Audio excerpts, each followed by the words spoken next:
तो बताइए भैया, क्या किया जाए? आज किस मुद्दे पे डिस्कशन किया जाए? कौन सा मुद्दा स्टार्ट किया जाए?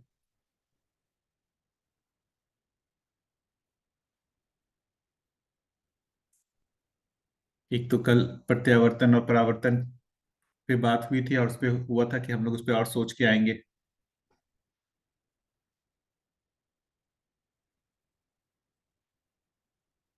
कुछ इस पे और आप लोगों ने सोचा हो?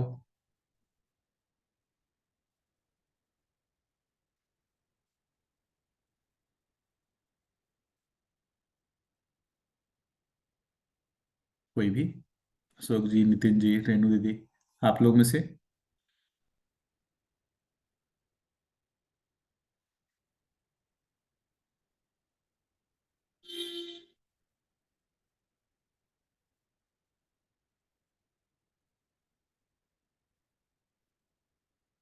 कोई और मुद्दा हो या इसके अलावा इस पे कुछ डिस्कशन करना हो?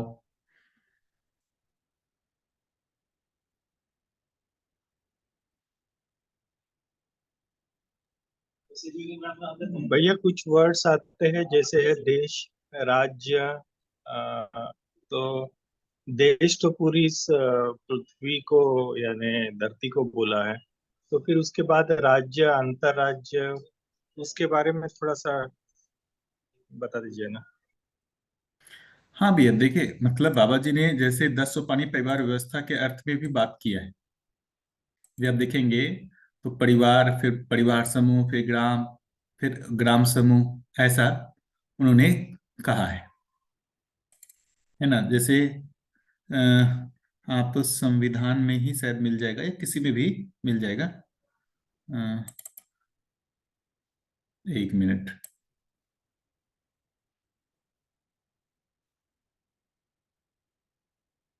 वो पूरा 10 सोपानिये का एक वो चार्ट है ना।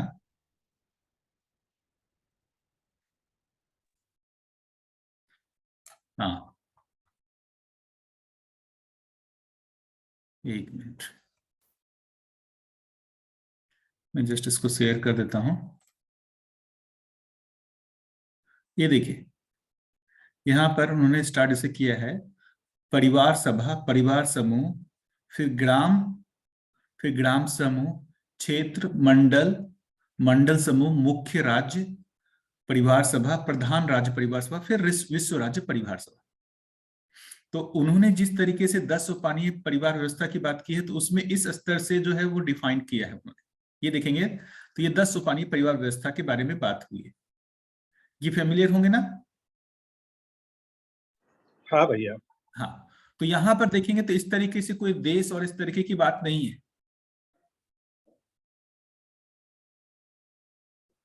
मतलब ये कहीं पर भी कर्म कर्म दर्शन में जो क्षेत्र और विस्तार इसके बारे में जो बताया है, हाँ, वहाँ पे देश और उनकी कल्पना ही है।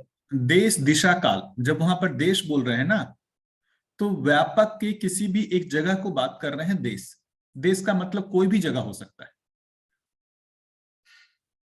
जब वहां पर देश ओके। की बात कर रहे हैं, वो देश का मतलब अलग है। ओके भैया। जब देश दिशा काल कह रहे हैं, तो देश का मतलब वहां पर हुआ कि किसी भी स्थान पे। व्यापक में कोई भी स्थान। हाँ, उसको देश बोल रहे ओके। हैं। हाँ, तो क्योंकि टर्मिनोलॉजी अलग अलग जगह पे, देश जब वहां पर बोल रहे हैं तो किसी भी एक जगह को बोल रहे हैं, इंगित कर रहे हैं। ठीक भैया। है ना?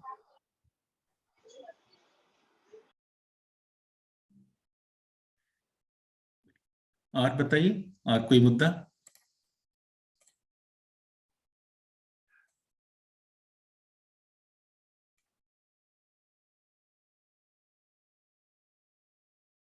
बताइए भैया लोग, कोई एक मुद्दा तो आप लोग जो भी है डिस्कशन हुआ होगा कुछ उस तरीके से तो स्टार्ट करना होगा। नहीं होगा तो फिर मैं अपनी तरफ से जो कल हो रहे थे उसी को आगे बढ़ा दूंगा।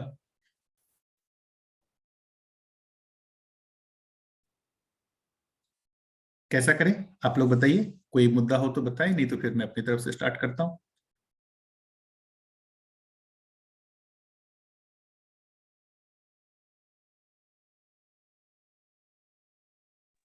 भैया आप ही अभी कोई पॉइंट से। बिल्कुल। देखिए, अलग अलग तरीके से दर्शन में देखेंगे तो अलग अलग दिशा कौन से ध्यान दिलाने की मतलब बात हो रही है।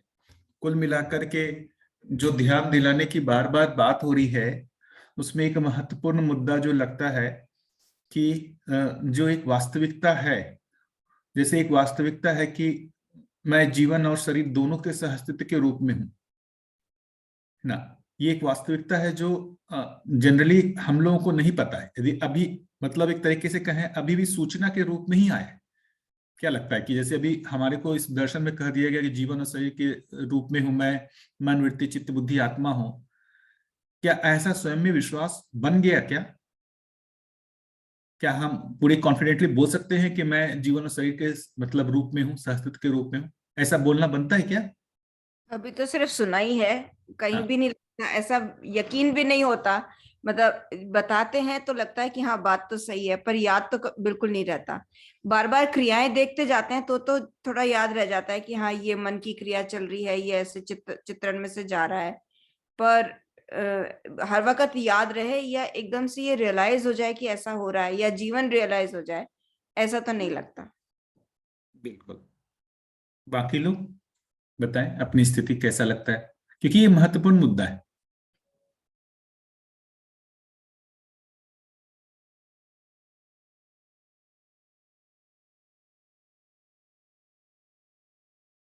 मतलब स्वयं में कैसा देख पाते हैं कि जीवन की ओर अपना ध्यान बना रहता है हमेशा या नहीं बना रहता है? क्योंकि एक सूचना रूप में पहले से भी हमारे यहाँ परंपरा में तो बात हुई ही है। ये सूचना ही जाती है कि जीवन अलग है और लगता भी है, पर ये अवेयरनेस हमेशा नहीं रहती है बनाए रखने का प्रयत्न करने पर भी। ज्यादातर समय यानी कि अवेयरनेस रहती है तो रहता है, बट यू कांट से कि ये हमेशा रहता है कि पर न्याय की तरफ दृष्टि जाने लगी है, इतना है कि कोई भी चीज करते वक्त ये रहता है कि ये प्रिय इस्लाम में हम सोच रहे हैं या न्याय की तरफ दृष्टि है।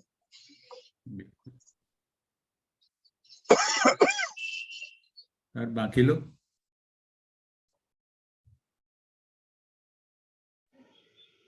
भैया अध्ययन करते हैं तो ध्यान चला जाता है और सब कुछ अच्छा भी लगता है, मगर जब प्रैक्टिकल लाइफ में जीना चालू कर देते हैं तो बहुत सारी जगह पे ये पाते हैं कि जो पढ़ा है या जो समझा है उस तरह से जी नहीं पा रहे हैं।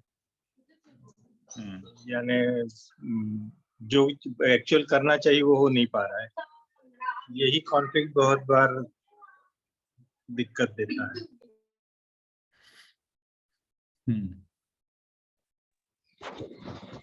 नमस्कार सबको। हेलो। हाँ नमस्ते भैया। नमस्ते भैया। हाँ जी, ये आपने बोला ना, ये मुद्दा तो एकदम महत्व का है, लेकिन अभी प्रैक्टिस कर रहे हैं कि शरीर नहा रहा है, शरीर खा रहा है, ऐसा प्रैक्टिस, ये बरोबर है, राइट है?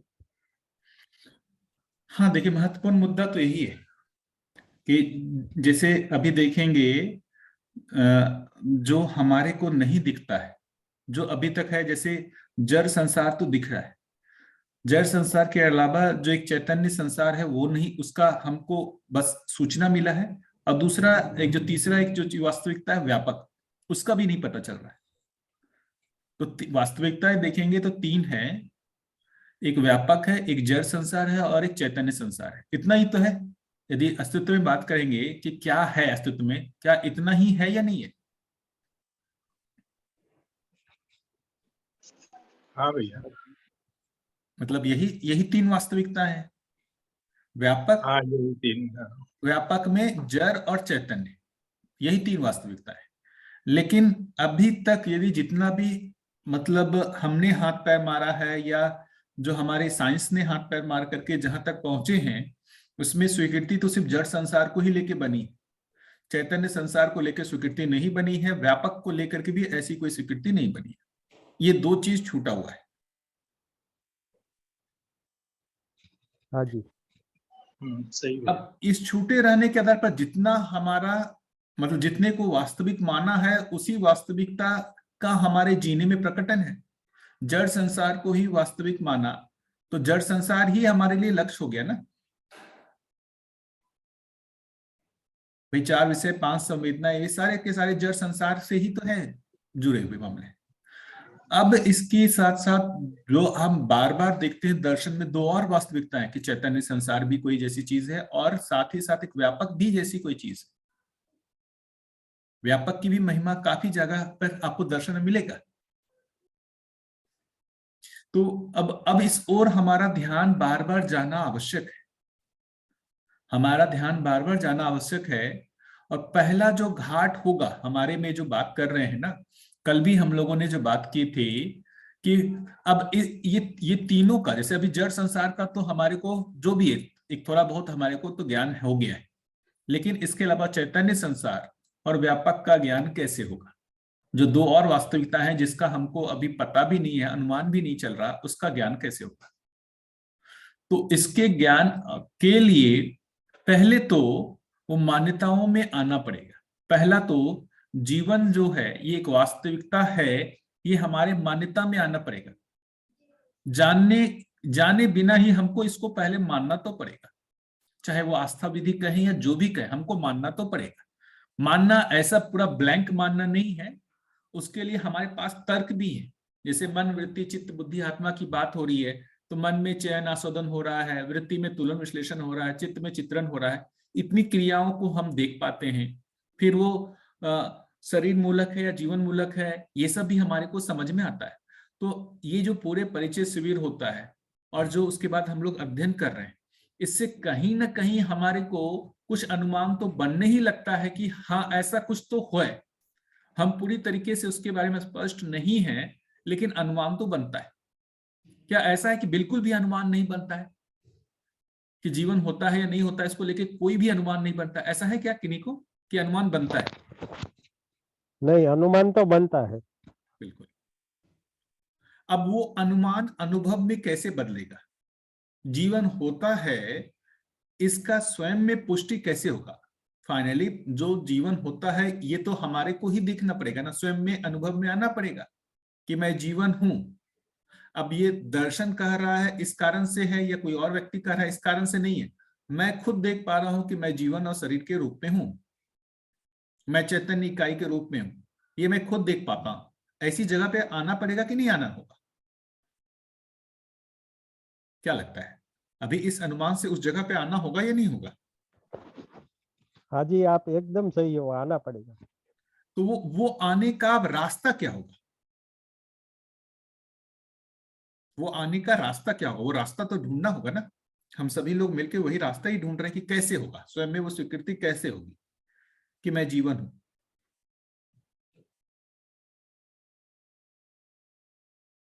आप लोग बताइए क्या लगता है, क्या रास्ता होगा? इसके लिए कोई प्रैक्टिस होती है? वही अब मैं आपसे पूछ रहा हूं, आप लोग बताएं क्या लगता है। जैसे हम शरीर से एपिसेड होने के लिए हम देखते रहे अंदर से कि शरीर स्नान कर रहा है, शरीर खा रहा है, अंदर जो कुछ चलता है उसका पता चलता रहता है। ये सही है? बिल्कुल ठीक है। हाँ भैया, थोड़ा ध्यान देना होगा कि अंदर क्या चल रहा है। मीन्स अगर मैंने कुछ खाया या नहीं खाया, या किसी से कुछ कहा या नहीं कहा, या कुछ करना था और मैं रुक गई करते करते, तो मेरे अंदर क्या क्या चल रहा था? क्या कोई विचार आ रहे थे, या कोई मेरा चित्रण था जिसको उन्होंने, तो ये अपने अंदर थोड़ा सा इन चीजों के ऊपर ध्यान देना पड़ेगा। तो ये धीरे धीरे समझ में आता है कि अच्छा ये मेरे चित्रण में था, अच्छा ये मान्यता से था, तो मुझे कुछ समझ आई, तो ये चित्रण मेरा धीरे धीरे बदल रहा है। इस मान्यता की जगह कुछ दूसरी मान्यता आ रही है। अभी भी वो मान्यता है या वो उसको मैं जान गई हूँ? ये इन चीजों पे भैया थोड़ा सा मुझे लगता है ध्यान देने की जरूरत पड़ेगी। बिल्कुल। एक तो भैया ध्यान देने की बात है, दूसरा मुझे लगता है जितना भी तर्क से हम जितना भी समझ पा रहे हैं वो भी बहुत जरूरी है। बिल्कुल, उसके बिना आगे कैसे गाड़ी बढ़ेगी, उस पर हाँ, ये नहीं दोनों लगेगी। चीजें, हाँ दोनों चीजें साइमल्टेनियसली चलेंगी, ऐसा मुझे लगता है। वो मान्यता बनने के लिए, चित्त में मान्यता बनने के लिए जो वृत्ति में विश्लेषण हो रहा है वो सहयोगी है। बिना उस विश्लेषण के चित्त में वो जो जीवन के प्रति मान्यता है वो प्रगाढ़ नहीं होगी। तो मेरा जो अपना अनुमान बनता है कि मतलब उसके, हम जितना उसके बारे में सोचेंगे, विचार करेंगे, उतना हमारे अंदर उसके लिए मान्यता गहरी होती जाएगी। पहले जैसा एक मतलब एक स्थूल मान्यता थी, वो मान्यताएं जो है वो गहरी होती जाएंगी। अब वो मान्यताएं गहरी हो रही हैं, इसका प्रमाण क्या होगा?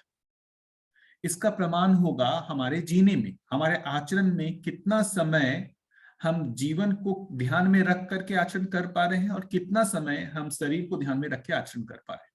ये उसका चेक पॉइंट है। कुल मिलाकर के पहला स्टेप तो मुझे जो लगता है कि मान्यताओं को ही मजबूत करना होगा।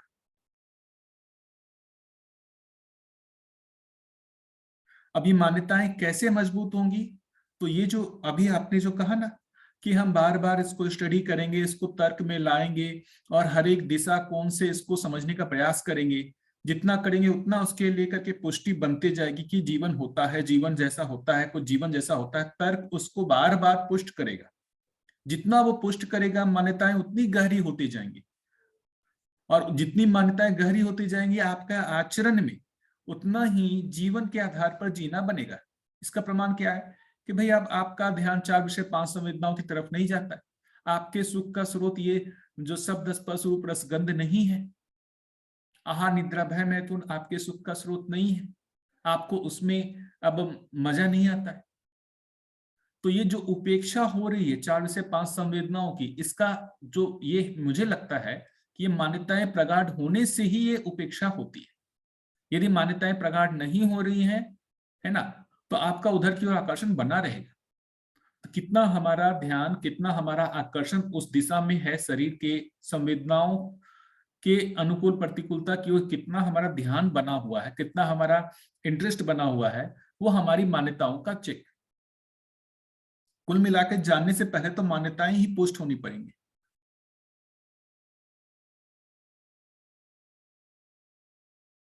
है ना? हाँ जी।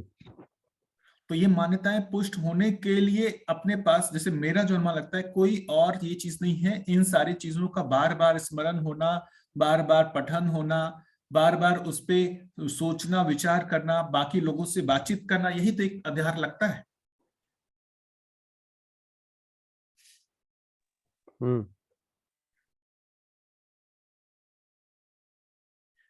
जैसे एक मैंने देखी थी मूवी इंसेप्शन करके, मुझे बहुत अच्छी लगी थी। उसमें मतलब उसमें ये व्यक्ति को कंफ्यूजन रहता था कि वो जो कर रहा है वो स्वप्न में कर रहा है या जागृत अवस्था में कर रहा है। उसको हमेशा कंफ्यूजन रहता था कि वो मतलब जागा हुआ है या मतलब स्वप्न में वो काम कर रहा है। उसको दोनों एक ही जैसा लगता था। मतलब इतना डिस्टिंक्ट कर ही नहीं पा रहा था। आप लोगों में शायद किसी ने देखा हो तो।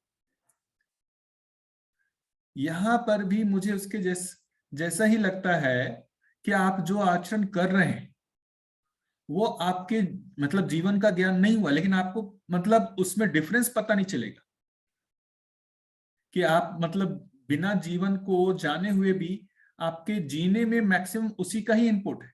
वो बेसिकली मान्यताओं के आधार पर है। उसी को ही अपन अल्प विकसित कह रहे हैं।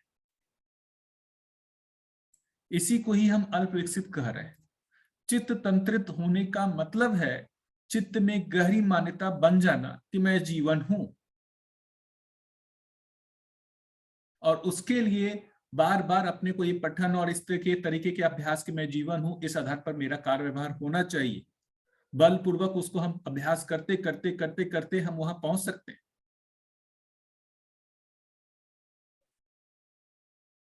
क्या ये स्पष्ट हो रहा है? ये बहुत बड़ा काम है अपने आप में। ये जो अभ्यास कह रहे हैं, तो उस अभ्यास में हम बिना बुद्धि के जागृत हुए, आत्मा के जागृत हुए भी हमारा जो जीना होगा वो बहुत हद तक मानवीयता के क्लोज हो जाएगा। बिना जीवन ज्ञान हुए, बिना व्यापक का ज्ञान हुए भी हमारे में आचरण में बहुत सारा कुछ दिखने लगेगा। वो सिर्फ इस आधार पे, तो हमने जितना इस दर्शन को पढ़ा, उस पे सोचा विचार किया है ना, उसके अनुरूप हमने अभ्यास किया, उतने हमारी गहरी मान्यता में, चित्त में इन सारी चीजों को लेकर के होता जाएगा। या फिर इसको भास आभास प्रतीति के अर्थ में देखेंगे तो भास आभास जितना ज्यादा होगा, आभास भी अपने आप में एक बड़ी स्टेज है। आभास होने का मतलब ही यही चीज है कि मान्यताएं पुष्ट बहुत गहरी हो जाना।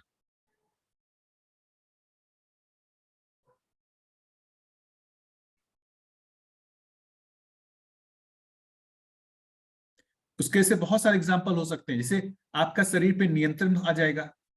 जैसे कई बार ऐसा होता है कि नींद को लेकर के, जैसे कहते हैं ना 4 विषय में आहार निद्रा भय में, तो निद्रा जो है वो कई बार शरीर की आवश्यकता के लिए होता है और कई बार सुख का स्रोत होता है। होता है या नहीं होता है? निद्रा कई बार शरीर के थकान के लिए भी है और कई बार निद्रा जो है वो सुख का स्रोत के जैसा भी है। हाँ जी, होता है। होता है।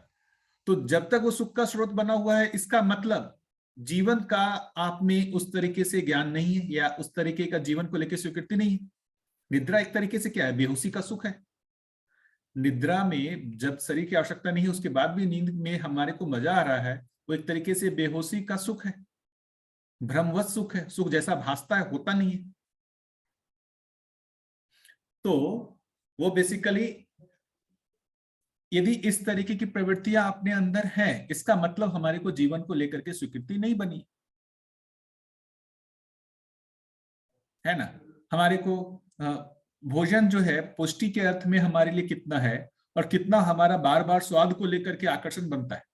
शरीर का क्या हो रहा है हमारे को, उसके लिए कोई भी एक तरीके से ध्यान नहीं रहता। हमने कुछ भी देखा अच्छा खाने को, उसके तरफ हम बस उसके स्वाद को लेकर के हम ललायित हो गए है ना। अब बाद में जो भी शरीर में कष्ट हो रहा हो नहीं हो रहा, उससे अपने को कोई मतलब नहीं। इसका मतलब क्या है कि भाई हमारा अभी जीवन के आधार पर जो सुख होने का जो स्रोत है वो ना हो करके जो शरीर संवेदनाएं हैं वही प्रधान है। ऐसे अपने प्रतिदिन के ये चेक पॉइंट है जहां हम चेक कर सकते हैं कि कितना हमारा जीवन को लेकर के अपने अंदर मान्यता गहरी हुई है या नहीं। क्या ऐसा हमारे अंदर चेक पॉइंट तो है ना, ये सारी चीजें जो है।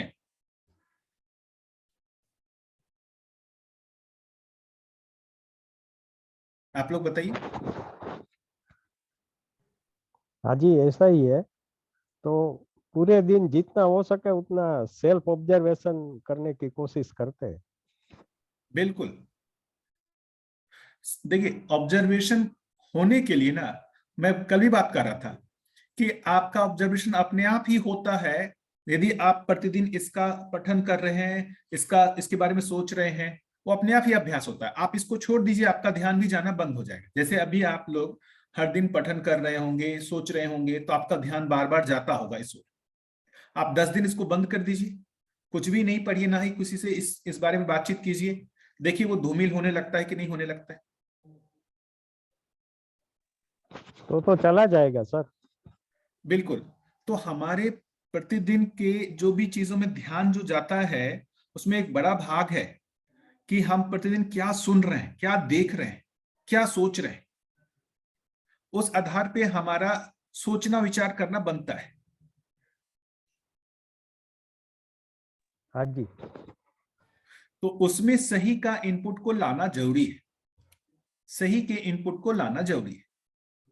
दूसरा एक और चेक पॉइंट जो मुझे लगता है, एक तो प्रतिदिन की बात, हमारे स्वप्न की जो कंटेंट है वो क्या है, हमारे स्वप्न में क्या चल रहा है, वो भी आपकी मान्यताओं को बताता है कि आप कितना गहरा जीवन को स्वीकार किए हुए हैं या कितना गहरा आप शरीर से जुड़े हुए।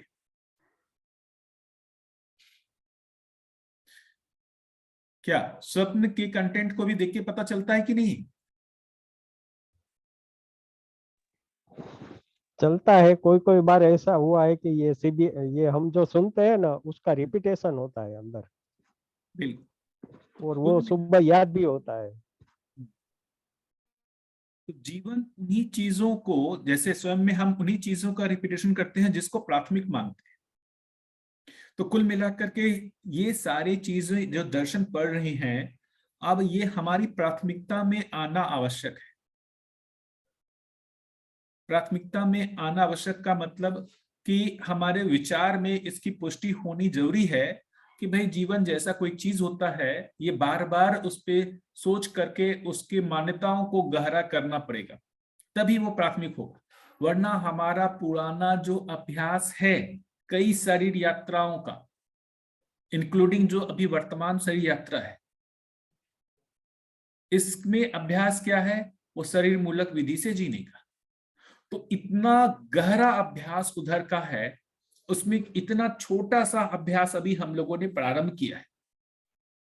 तो चलेगा तो जो इतना गहरा अभ्यास, इतना पुराना अभ्यास है, उसी के आधार पर अब ये धीरे धीरे इसका भी पुट आना शुरू हुआ है। तो ये बहुत थोड़ा समय के लिए इसका भी चलना शुरू होगा। जितना हम इसमें गति देंगे उतना इसका अभ्यास होना शुरू होगा।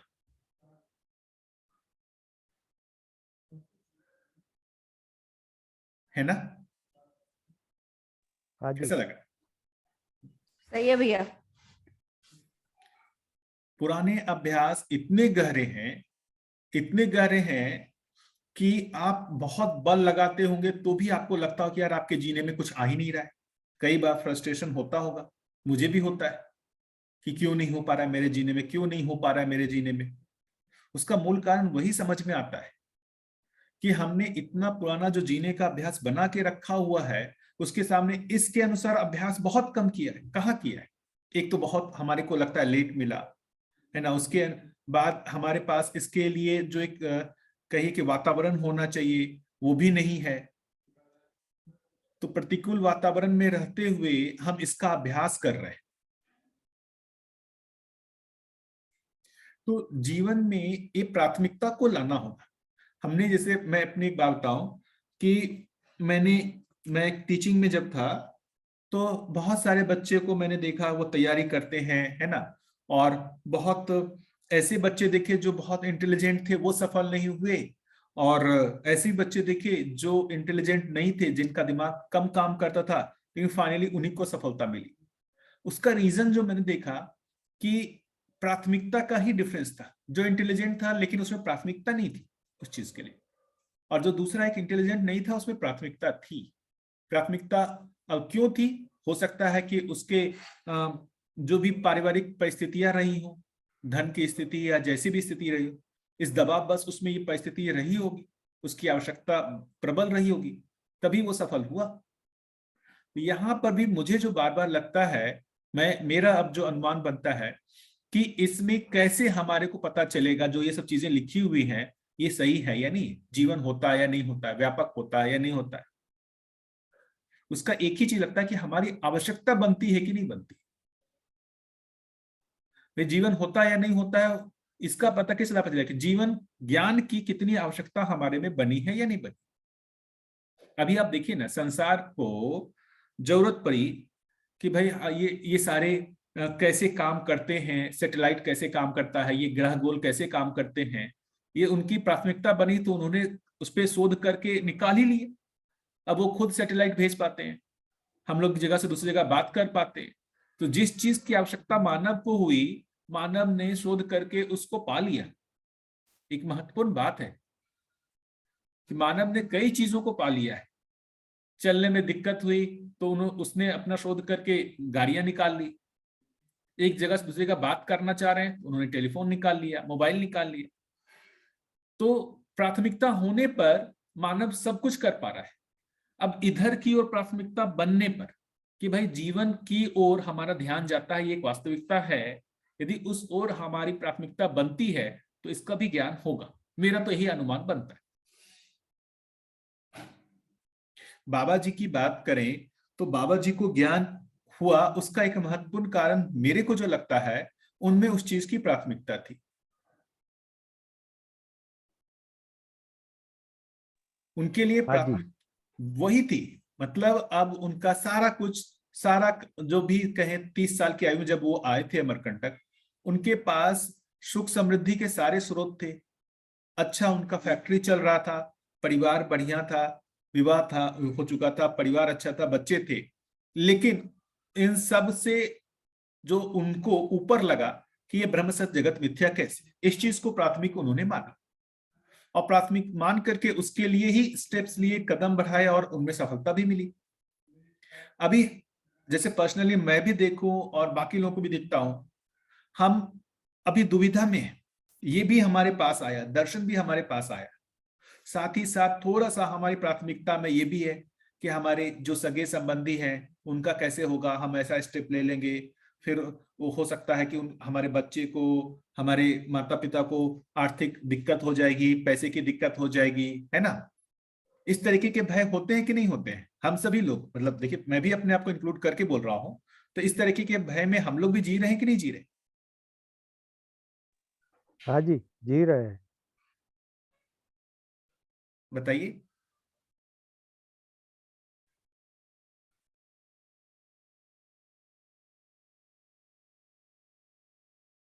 कैसा, आप लोग बताइए, क्या हमारे में इसकी प्राथमिकता बन गई है कि यही एक वास्तविकता है और इसी के अनुसार हमारे को जीना है? क्या ऐसी प्राथमिकता बन गई? नहीं भैया, अभी तक तो नहीं बनी, भय में ही जी रहे हैं अभी भी।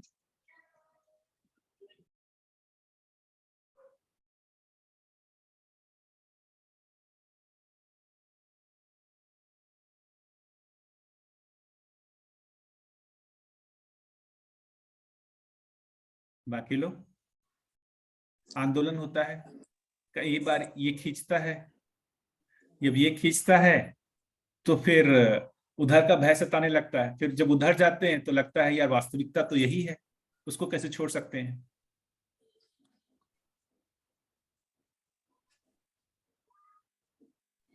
खींचातानी तो चलती रहती है, लेकिन धीरे धीरे समय तो बढ़ रहा है इधर की तरफ। बिल्कुल, यही एक तरीका है, खींचतान तो होगा ही होगा। हमारा पुराना अभ्यास ऐसा नहीं है कि वो तुरंत ही चला जाएगा। पुरानी मान्यताएं, पुराना अभ्यास जो भी है वो हमारे को खींचेगा ही। हमको, मेरे जो अपना पर्सनली लगता है, उससे छूटने की जगह इसको पकड़ने का प्रयास ज्यादा करना चाहिए। मेरा अपना इनिशियल फेज में जब मैं इस दर्शन से जुड़ा, मेरा इसको पकड़ने की जगह उससे छोड़ने का ज्यादा मेरा वो रहा, मतलब एक तरीके से प्रवृत्ति रहा। उससे बहुत ज्यादा उपलब्धि नहीं होती थी, वो कुंठा ही हाथ लगता था। मतलब हम सही ना हो लेकिन गलत से छूट जाए, जैसे जो भी हमारी परंपरा में रहा है कि हमको सही का पता ना हो लेकिन हम गलत ना करें। भैया उसके जब लिए सही का पता नहीं है तो ये कैसे पता चला कि ये गलत है? जो भी है आपको अपने जैसे इस परंपरा से पता चला ही कि काम, क्रोध, लोभ, मोह, मद, मात्सर्य ये गलत है। ये पता चलता है कि नहीं चलता है? जब भी आप क्रोध में आते हैं तो आपको पता चलता है ना कि ये क्रोध सही नहीं है। सही क्या है ये नहीं पता, लेकिन क्रोध सही नहीं है ये तो पता चलता है कि नहीं चलता है? ये जो षड विकार है, क्रोध किसी को अच्छा लगता है क्या? क्रोध जब भी आता है कि मानव जो है विचलित होता है कि नहीं होता है? क्रोध करने के बाद जो भी वो डैमेज करता है उसके बाद वो एनालिसिस करता है कि नहीं ये क्रोध आवेश ठीक नहीं है, इससे मुक्त होने का उसमें होता है कि नहीं, अपेक्षा बनती है कि नहीं बनती है? जी भैया, बनता है।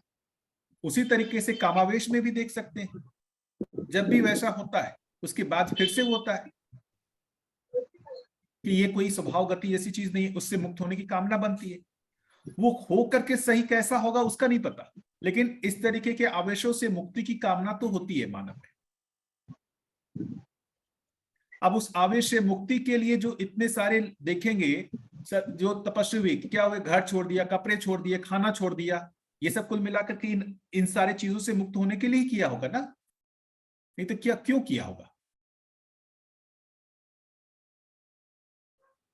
मुझे यहाँ पे एक डाउट आता था कि जैसे एंगर के लिए बोलते हैं तो एंगर, गुस्सा करके अच्छा नहीं लगता था, गिल्ट भी आ जाता था कि बहुत कोशिश करने के बावजूद भी एंगर आ जाता है, ये ऐसा नहीं बोलना चाहिए था, बोल दिया।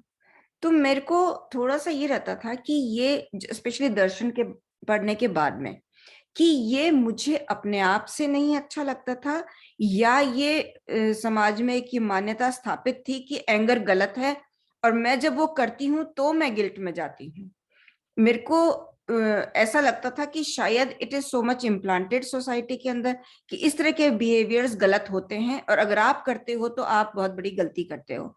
तो मुझे, मेरा प्राइमरी थॉट ये था कि प्रोबेबली ये एस्टैब्लिश्ड है कि ये बिहेवियर सही हैं और ये बिहेवियर्स गलत हैं, और अगर मैं वो करती हूँ तो गलत करती हूँ, और फिर वो गिल्ट का process and all those things.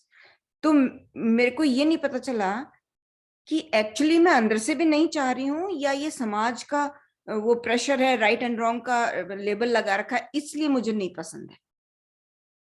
बढ़िया। इस ये पे जरूर मुझे रहता था। सोचते हैं ना, जैसे कई बार मतलब जो क्रोध आता है उसको एक देख सकते हैं कि जैसे बहुत क्लोज रिलेशन में भी जब क्रोध आता है उसका मूल कारण क्या होता है, कहीं ना कहीं अविश्वास पैदा होता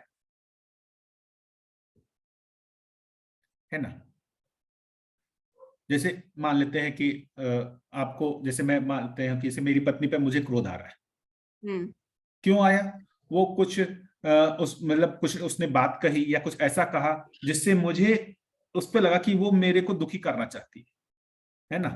अब उसको लेकर के मैं अपने आप में जो है विचार करने लगा, उसने मेरे को ऐसा कहा वैसा कहा, जितना सोचता हूं मेरे अंदर विरोध का भाव उतना प्रबल होता जाता है। क्रोध के मैकेनिज्म को समझते, उसने कुछ एक इनपुट कहा, उससे मैंने कुछ गलत मान लिया कि उसने वो जो है मेरे को दुखी करना चाहती। फिर क्या होता है, मैं उस पर और विचार करता हूं और विश्लेषण करता हूं, और उस जो गलत मेरे अंदर भ्रमित मान्यता आई उसको मैं और पुष्ट करता हूं, नहीं उसने सही में जानबूझ के किया है, सही में जानबूझ के किया। जितना मैं विचार करता हूं मेरी मान्यताएं वो और पुष्ट होते जाती, एक समय में जाकर के वो आवेश में बदल जाता है, जहां पर जाकर के मैं वापस उसको रिटर्न बैक करता हूं, कुछ भला बुरा बोलता हूं। इसके लिए क्या कोई समाज बता रहा है या कुछ हो रहा है?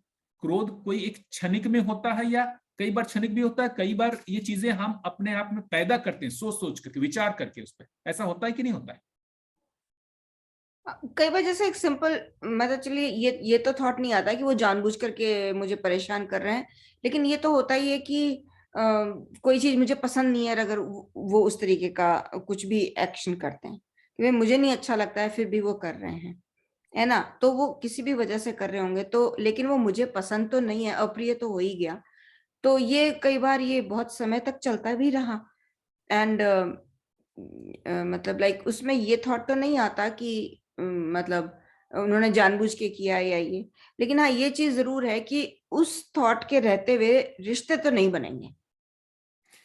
देखिए, बहुत इंटरेस्टिंग है। मेरी बच्ची अभी 3.5 साल की है ना। मैं अपनी एक उदाहरण देकर बताता हूँ कि क्या मैंने ऑब्जर्व किया।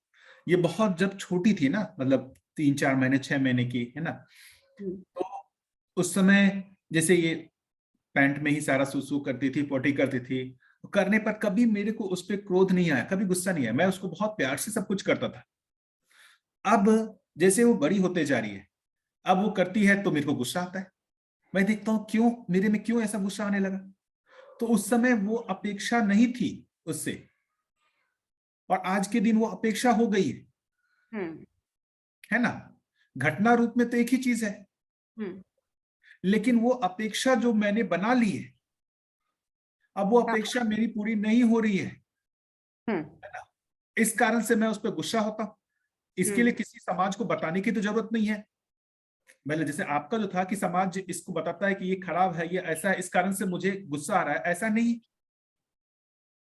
मैं हो सकता है इसमें मेरी ही गलती हो कि मैं समय से उसको जो है सुसु पॉटी नहीं करा रहा हूं, मेरी ही, क्योंकि अभी बच्ची है, अभी उसमें उतना सेंस नहीं है। ये चीज मेरे समझने की चीज थी, मैं नहीं कर रहा हूं, ये मेरी अपनी अक्षमता है।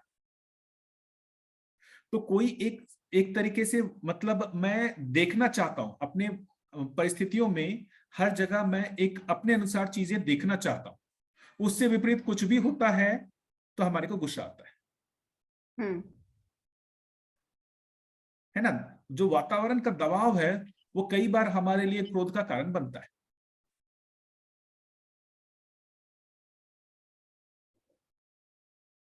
जैसे मैं अपनी बात बताता हूं कि जगह जगह पर भी मैंने देखा।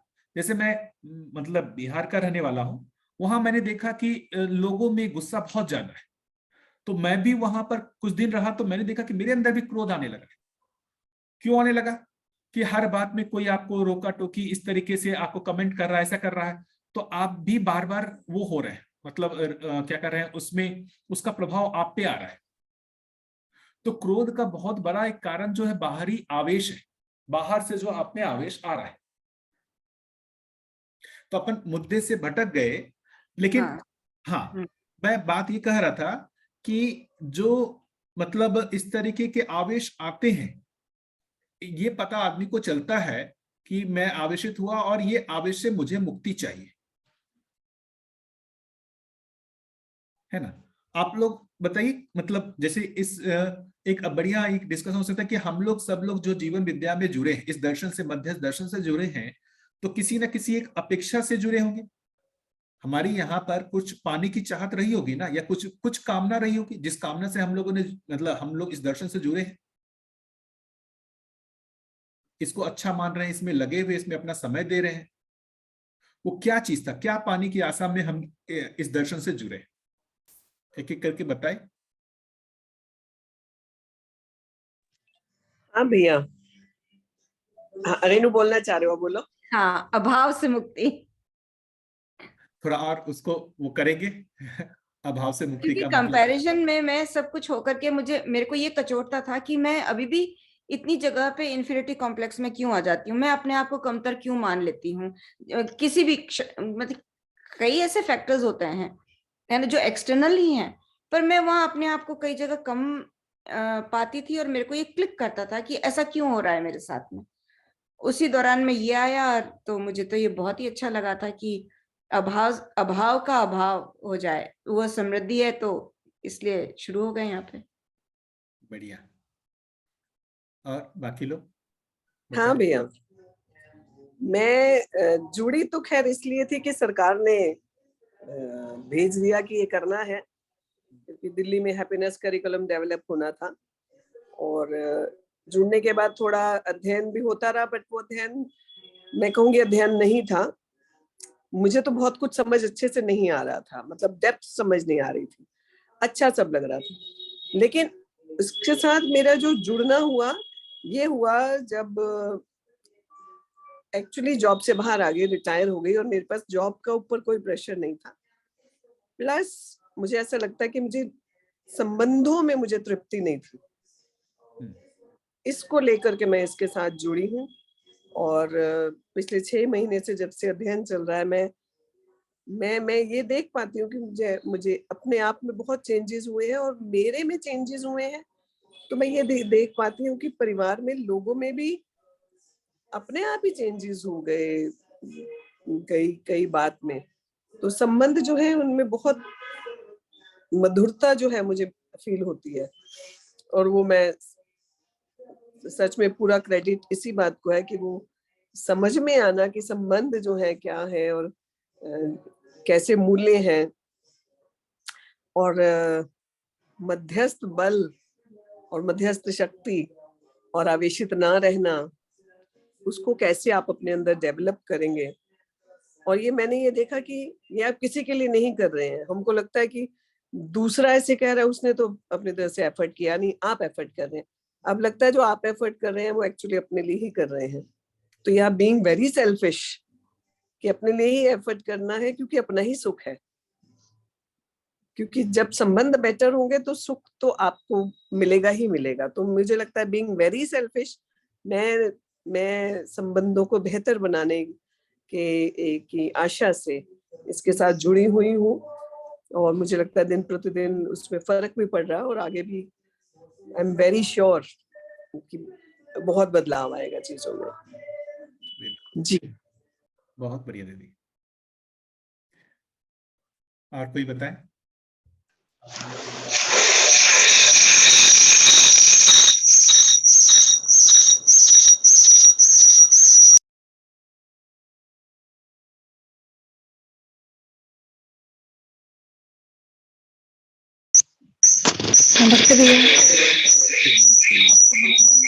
बहुत नॉइज है दीदी।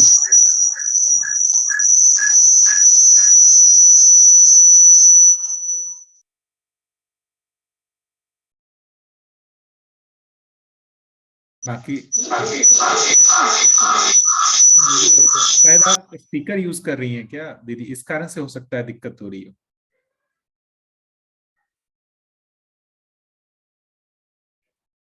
और कोई बताएं जब तक दीदी अपना ठीक कर रही हैं। चलिए भैया, जब तक कोई और शेयर नहीं कर रहा, मैं अपनी लाइफ का बेस्ट कॉम्प्लीमेंट शेयर करना चाह रही हूँ। जी दीदी बिल्कुल। अभी 2 दिन पहले की बात है। मेरी छोटी ग्रैंड चाइल्ड है, 3 साल की है। तो रात में सोते हुए बहुत रोती है, मतलब ऐसा लगता है सोना ही नहीं चाहती। तो मुझे मेरी डॉटर इन लॉ ने ये कहा, वो नेचुरली माँ है, सारा दिन की थकी हुई, कई बार गुस्सा हो जाती है उससे, कई बार इरिटेशन निकल जाती है। तो मुझे उसने कहा कि मम्मा जब भी ऐसा होता है ना, मैं सच में मैं ये आपको याद करती हूँ सिर्फ। हाउ डू यू मैनेज, क्या आप बिल्कुल गुस्सा नहीं होते? तो that was really, I mean, मुझे बहुत अच्छा लगा कि उसने मुझे ये कॉम्प्लीमेंट ये दिया कि मैं आपको याद करती हूँ और सोचती हूँ कि मम्मी भी तो है, मम्मी कभी गुस्सा नहीं होती, कभी इरिटेट नहीं होती।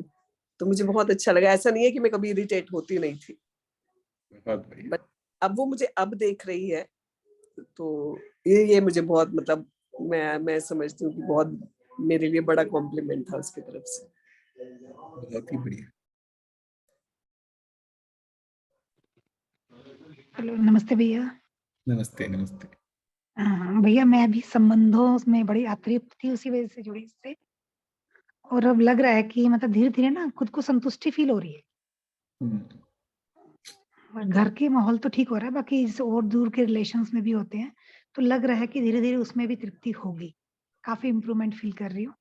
इवन अपनी साइड से तो मैं फील करती हूँ, जैसे सामने वाला का है नहीं, बट मुझे खुद को सेल्फ सेटिस्फेक्शन बहुत हो रहा है इससे जुड़ने से। बहुत एक्चुअली मुझे भी लगता है कि ये पूरे दर्शन जो है वो सबसे ज्यादा जो गहराई से जो छूता है, इसका जो मूल्य वाला भाग है। और बाकी जो चीजें और मिल जाती है वो तो बोनस है। हमारे जो जीने में जो बेसिकली संबंधों में जो न्याय जो बात होती है ना, वो सबसे गहराई से हम सभी लोगों को छूती है, क्योंकि सबसे ज्यादा दर्द वहीं पर ही है, संबंधों को लेकर के ही है। और उसमें हमारी क्या जिम्मेदारी बन जाती है, उस ओर ध्यान हमारा जब जाने लगता है ना, जिसी को मतलब उसी को दूसरे रूप में कहें कि धीरता, कि हमारे को क्या करना है, मेरे मेरे लिए क्या है, मतलब मेरा क्या दायित्व कर्तव्य है, मेरे लिए क्या न्याय करना है। तो उस अर्थ में फिर हमारे को जीने में काफी आराम मिलने लगता है। यही जो पहला जो घाट कहे, मेरे को लगता है कि मैक्सिमम लोगों को इसी जगह पे ही राहत मिलती है। बाकी उसके अलावा जो बाकी अस्तित्व दर्शन होने लगता है, वो हमारे लिए बोनस है। मैं भी अपनी बात कहूं तो मैं भी तो इन्हीं सब चीजों से आया था कि भाई ये जो हमारे अपने विचारों में कैसे वो मतलब एक स्थिरता है, ये सारे आंदोलन चल रहे हैं, सारा कुछ है। और आया वहां पर फिर अब ये गठनपूर्ण परमाणु भी मिल गया, ये व्यापक भी मिल गया, इतने सारे चीज मिल गए, अब वो भी हमारे शोध के मुद्दे बन गए। लेकिन आया तो था किसी एक मतलब एक राहत के लिए। उस राहत के जब उस प्रोसेस में लगा तो एक थोड़ा सा राहत मिला, और पूरे राहत के लिए समझ में आया कि ये पूरा ही अस्तित्व का अध्ययन करना पड़ेगा। एक महत्वपूर्ण भाग है कि किसी एक भाग के लिए हम आए, लेकिन उसका पूरा जो समाधान है उसमें ये पता चला कि पूर्ण समाधान के लिए तो पूरा अस्तित्व का ही अध्ययन करना होगा। तो ये एक अच्छी बात हो गई कि बाबा जी ने कितना अच्छे तरीके से कोई भी व्यक्ति किसी भी रास्ते से या किसी भी एक जगह से एंट्री ले यहाँ पर, लेकिन उसके लिए पूरा अस्तित्व का अध्ययन करना जो है एक आवश्यकता इस जगह पर, तो वो पहुंचा देता है ये दर्शन कि हमारे को पूरे अस्तित्व को समझना ही पड़ेगा। अब ऐसा नहीं कि पूरे अस्तित्व को समझने से ही पूर्ण राहत मिलेगी, कुछ राहत तो अभी से ही मिलने लगी है। जैसे हम सब लोगों को राहत मिल रही है, जो हम लोग अपना शेयर कर रहे हैं, वो राहत मिल रही है, तभी इस दर्शन पे आस्था बनी हुई है। यदि वो राहत नहीं मिलता तो इस दर्शन पे आस्था भी नहीं बनती हमारी। बढ़िया। और कोई शेयर करना चाहेंगे?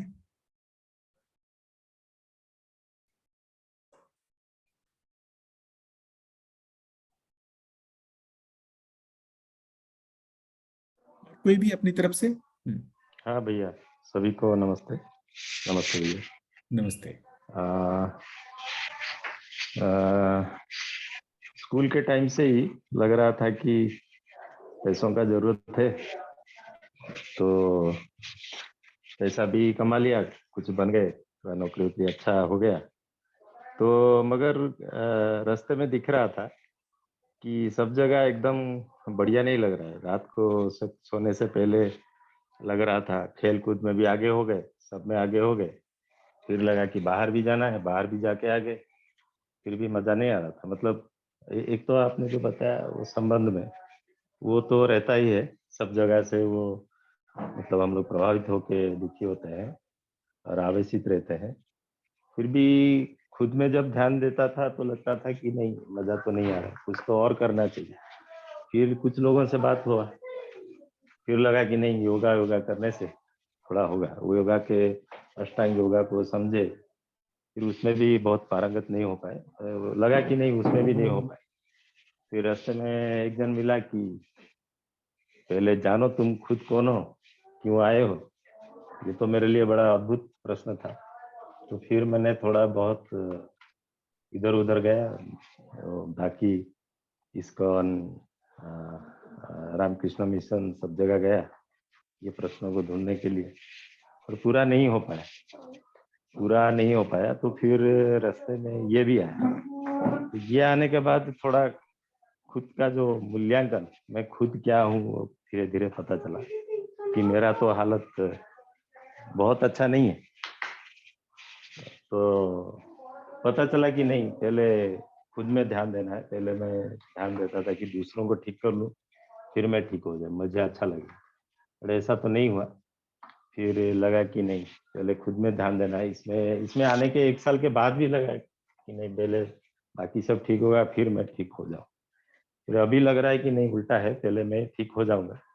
मेरा जो ये मेरे लिए मतलब जीवन विद्या जो है एकदम चेकलिस्ट जैसा काम कर रहा है। जैसे डेली लाइफ में क्या मैं कर रहा हूँ, बाकी लोगों के साथ क्या व्यवहार कर रहा हूँ, तो खुद में ध्यान चले जाने से अभी पता चल रहा है कि क्या रास्ते में जाना है, क्या करना है।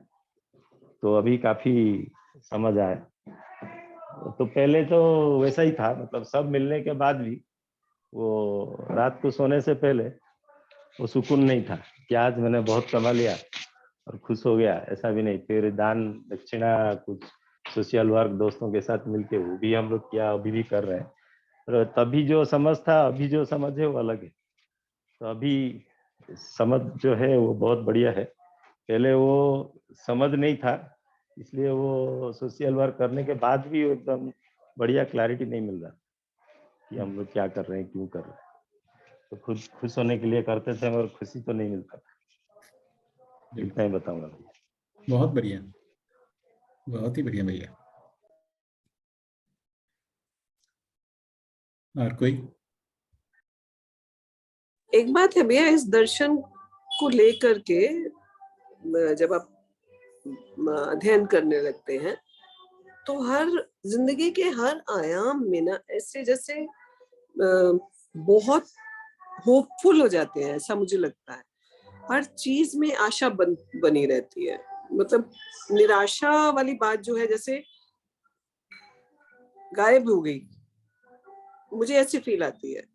हर बात को लेके हमेशा उम्मीद और आशा जो है वो बनी है, ऐसा मुझे बहुत दिखता है। और करीब 6 साल पहले से शुरू किया था हमने, और मैं ये कहूंगी कि इन 6 सालों में भी बहुत सारी चीजें जो शुरू में समझ में आ रही थी, अब उनको और गहराई से देखते हैं तो ऐसा लगता है अरे कितना ऊपर से समझा था।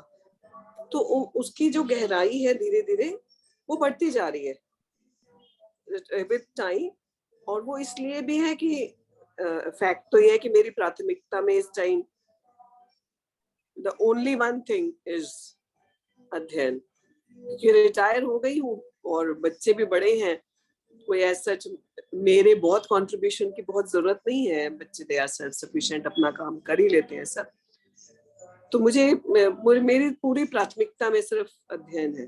तो अब जब मैं टाइम इतना दे पाती हूँ तो मुझे लगता है कि हाँ वाकई में बहुत सारी बातें जो है वो अब और समझ आनी शुरू होती है, और गहराई से समझ आनी शुरू होती है। और साथ साथ पूरा दिन में जो कुछ भी चल रहा है अंदर, पल पल वो ऐसे ध्यान जैसे बना ही रहता है कि अभी क्या हुआ, अभी क्या हुआ। तो ये चीज मैं तो बहुत महसूस कर पाती हूँ इसको। वो शायद इसीलिए कि मैं सोचूंगी कि मैं, ऐसा नहीं है कि बिजी भी नहीं हूँ, घर में नेचुरली काम तो होते ही है, करते रहते हैं, बट वो नॉर्मल रूटीन है। मतलब वो जैसे होता ना कि वो तो करना ही है, वो कर ही रहे हैं, बट अपने अंदर जो ध्यान बना रहता है वो हर काम करने के साथ साथ बना हुआ है। ये बहुत अच्छा लग रहा है।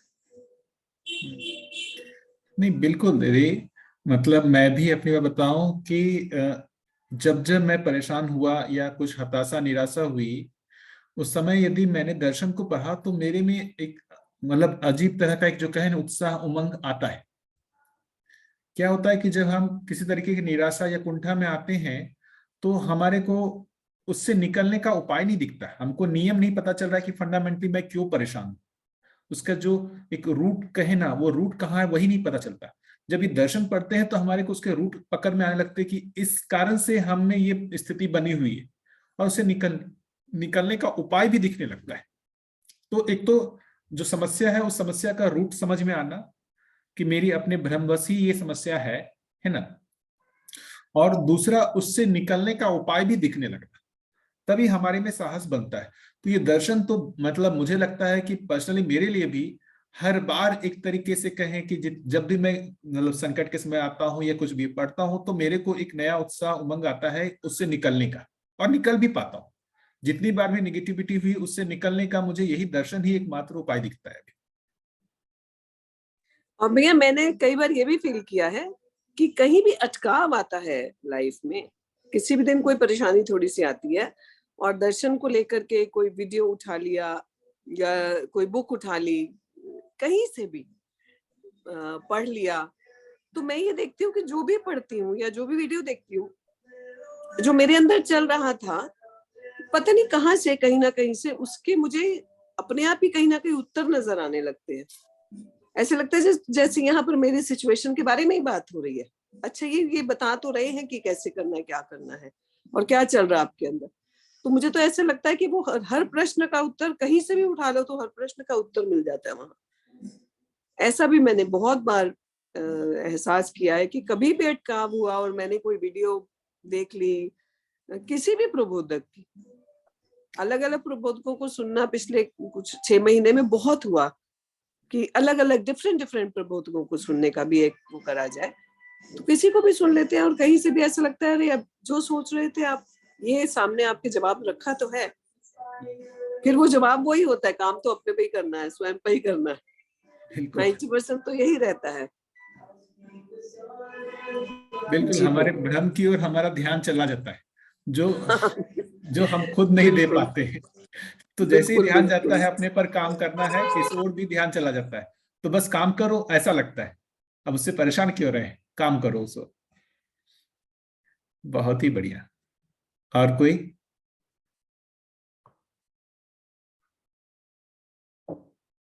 और कोई करना चाहेंगे अपनी बात?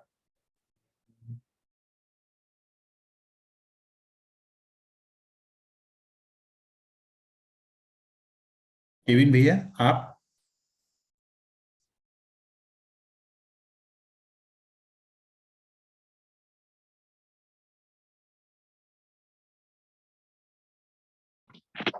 मैं सिर्फ भैया एक 10-15 मिनट से जो रहा हूँ, तो मैंने पूरी वर्कशीट नहीं सुनी, रिकॉर्डिंग सुन रहा हूँ। लेकिन जो आपने कहा कि बस काम करो, ये कई बार पिछले कुछ हफ्तों और महीनों में मैं सोचता हूँ कि वैसा एक फॉर्मूला मैंने अपने आप के लिए सोचा है कि मतलब काम करो और पर हो, मतलब इन दोनों को उसमें ज्यादा फोकस देता हूँ। और पहले काम करना मतलब अपने कर्तव्य, जो घर का कर्तव्य है, खाना बनाना, सफाई करना, और जो अपने जॉब पे कर्तव्य है उसको निभाना।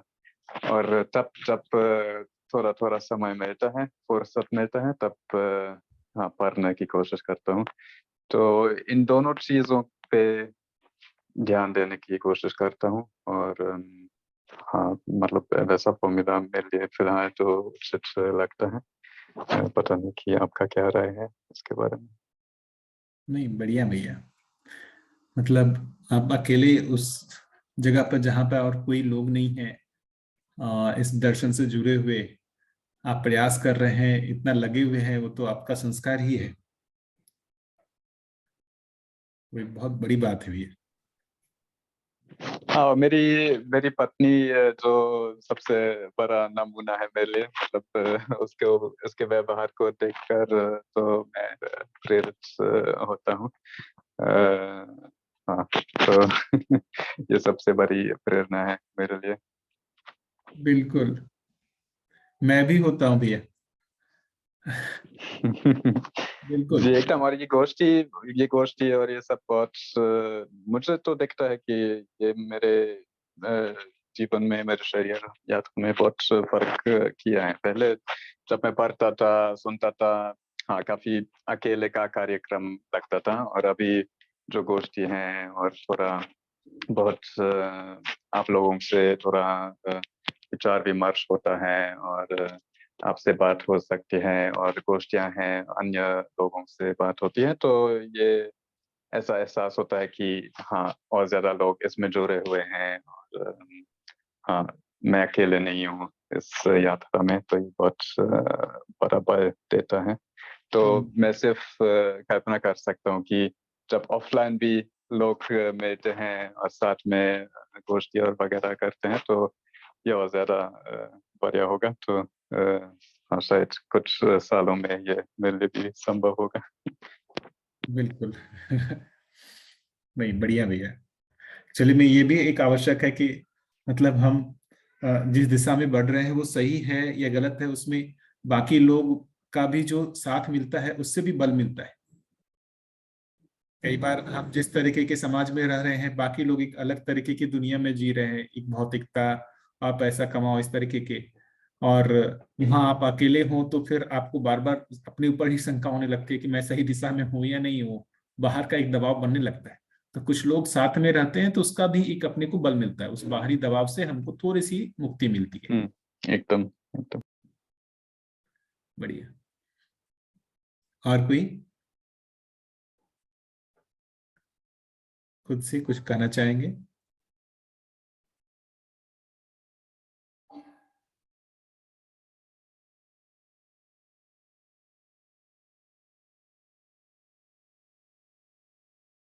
कुछ भी, किन्हीं को भी, क्योंकि महत्वपूर्ण है। देखिए, मतलब बार बार हमारे को आगे बढ़ने के लिए स्वयं में उत्साह होना आवश्यक है।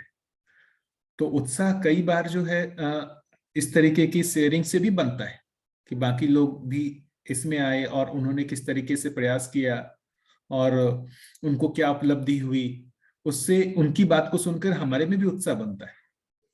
जैसे मैं बार बार देखता हूँ कि बाबा जी का जो प्रयास रहा, उस प्रयास को मतलब मैं देख करके मुझे बार बार उत्साह बनता है कि बाबा जी में क्या अद्भुत साहस था। तो उस साहस को देख करके मुझ में भी एक साहस करने का बार बार आता है कि मैं भी साहस कर सकता हूँ, मैं भी साहस कर सकता हूँ। जी भैया, संतोष भैया। जी जी भैया, ऐसे ही है। हम्म। माने वातावरण को देख के हम लोग न्याय दूसरे से मिलेगा अपेक्षा बहुत बढ़ा चढ़ा के करे रहते हैं। भगवान जी हमारा सारा काम कर देंगे, भगवान जी न्यायकारी हैं, और मालूम पड़ता है कि हम ही सबसे ज्यादा समस्या खड़ा करते घूम रहे हैं। तो अपने तरफ ध्यान जाने लगता है, तो ऐसा लगता है कि मतलब अब ठीक हो रहा है मामला। माने ये हमारे लिए वो नहीं किया, वो नहीं किया, शिकायतों से इतना भरा हुआ था मैं, और बहुत प्रतिक्रियावादी था। माने वातावरण का जैसा दबाव आ रहा है वैसे ही अपन भी अपने तरफ से प्रतिक्रिया कर रहे हैं, और रात को खूब परेशान हो रहे हैं, कहीं कोई रास्ता नहीं दिख रहा है।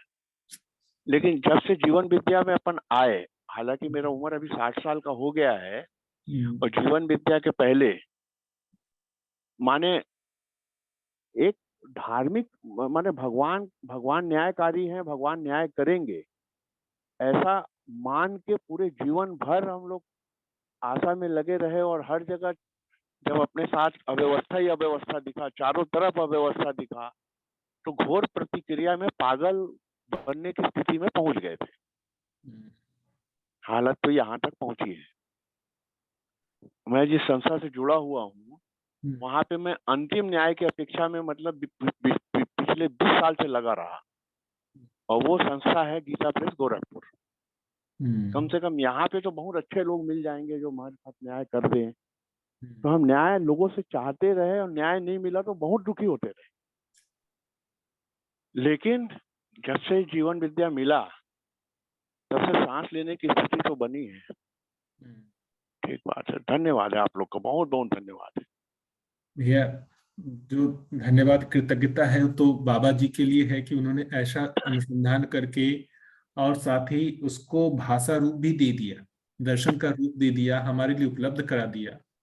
और माने जीवन विद्या एक परिचय में राजन जी महाराज लिखते हैं कि जब पूरी मानव जाति त्राहिमाम करेगी उस समय बाबा जी का एक एक लाइन जो है इतना राहत देगा मानव जाति को, ऐसा अपेक्षा। वो जीवन विद्या एक परिचय बाबा जी की जीवनी वाले किताब में स्टार्टिंग में लिखा हुआ है राजन जी महाराज का। तो माने भैया इसकी खुशियां जो है अव्यक्त है। बस यही है कि हम लोग चाहते हैं कि इसको कैसे कर डालें। अभी तो उतनी भी योग्यता नहीं बनी है कि चाहते हैं लेकिन जो कर नहीं पाते। वातावरण का दबाव, पूर्व संस्कार इतना भारी हो जाता है कि इसको प्रायोरिटी में कैसे आ जाए, हमारी आवश्यकता कैसे बन जाए, अभी उस लायक भी नहीं हुए। सोचते हैं रात को अच्छा ठीक है 1 घंटा इसको देखेंगे, तब तक हम लोग चले जाते हैं दूसरे लाइन में, दूसरे धाराओं में, समाचार ये वो। तो ये तो अभी हम लोग तो एकदम लर्निंग स्टेज में है। और आप लोग धन्यवाद इसके पात्र हो कि आप लोगों ने इसको ऑनलाइन चालू करा दी। यदि ऑनलाइन चालू नहीं होता तो ये सब कहाँ मिलेगा भैया। बहुत दुर्लभ चीज है, बहुत दुर्लभ चीज है। इसमें श्री राम भैया का मैं बहुत हद तक कृतज्ञ रहता हूँ। श्री राम भैया ने भी काफी मतलब एक अपने लिए भी प्रयास किया समझने का, है ना, और उसमें काफी मेहनत भी किया कि दूसरे लोगों को भी ये कैसे उपलब्ध हो सके। जैसे उन्होंने जो ये तैयार किया मध्यस्थ दार्शनिक अवलोकन, है ना, खुद के समझने के साथ साथ दूसरे लोगों के लिए भी कैसे हो जाए, इस पे काफी मेहनत किया, ऑनलाइन भी किया उन्होंने। तो मेरे को तो बहुत सहायता मिली, ऐसे कई लोगों से सहायता मिली है जिसमें मतलब मैं हमेशा उनके लिए कृतज्ञ रहूंगा, ऐसा मुझे लगता है। उसमें श्री राम भैया का मेरे को तो बहुत लगता है कि उनके प्रति कृतज्ञता हमेशा रहती है। और हम सभी लोग अभी जुड़े हुए हैं, उन सभी लोगों को ही उनके माध्यम से ये प्लेटफॉर्म मिला। जी भैया।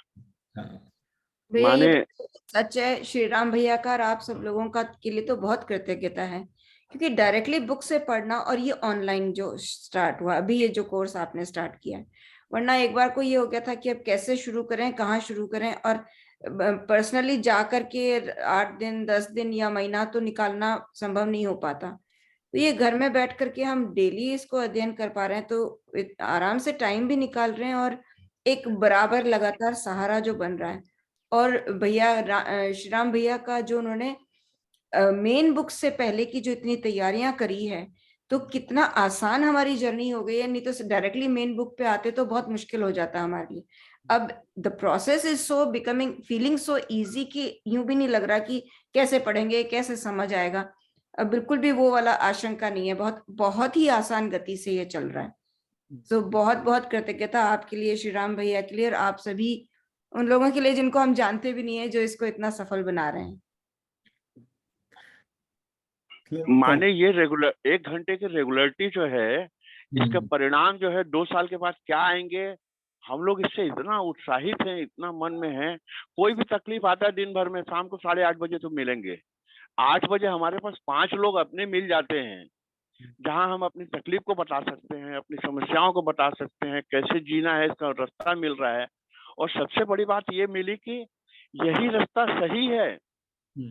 मैं इस ग्रुप से 20 साल पहले मेरे को अवसर मिला था, और मेरे को 20 साल का टाइम लग गया खाली समझने में कि लोग ठीक रास्ते पे हैं कि नहीं है करके।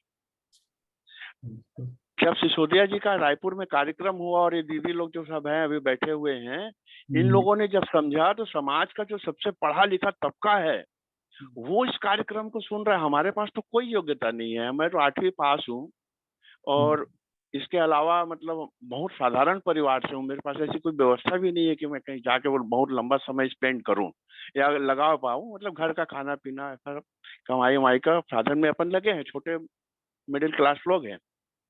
तो ये आप लोग का उपकार तो बहुत प्रशंसनीय है बाबा जी ने। मानव मतलब समाज का सबसे अंतिम आदमी मैं ही मान रहा हूँ अपने आप को। और जब आप लोग IIT, जो हम लोग का तो समाज में भी कहीं ऐसा बहुत प्रतिभावान लोग नहीं दिखते हैं। तो मेरे बोलने में कोई गड़बड़ी हो तो क्षमा करते हुए। ये देखिए, ऐसे एक जगह तो हो जहां पर हम खुल के व्यक्त हो, है ना, उसमें कोई किसी को भी खराब नहीं लगेगा। आप जो भी कर रहे हैं, हमारा भाव आपका पहुंचता है भैया, बिल्कुल इसमें हाँ।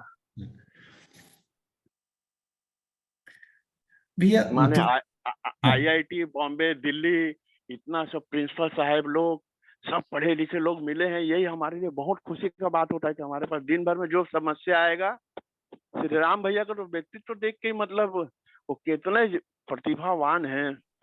और भगवान उनको दीर्घायु दे, यशस्वी दे। और अब मैं तो भगवान वाले चैप्टर में 60 साल खर्चा किया हूँ, वहां से तो मेरे को निराशा ही हाथ लगी है। नहीं भैया बिल्कुल, मतलब क्या कहूँ मैं, IT या ये सब चीजों को मैं तो कभी बड़ा नहीं माना। बाबा जी को मैंने सबसे बड़ा आदमी माना। मतलब उन सब के सामने तो मतलब मुझे लगता था मैं बैठने के योग्य नहीं हूं, है ना।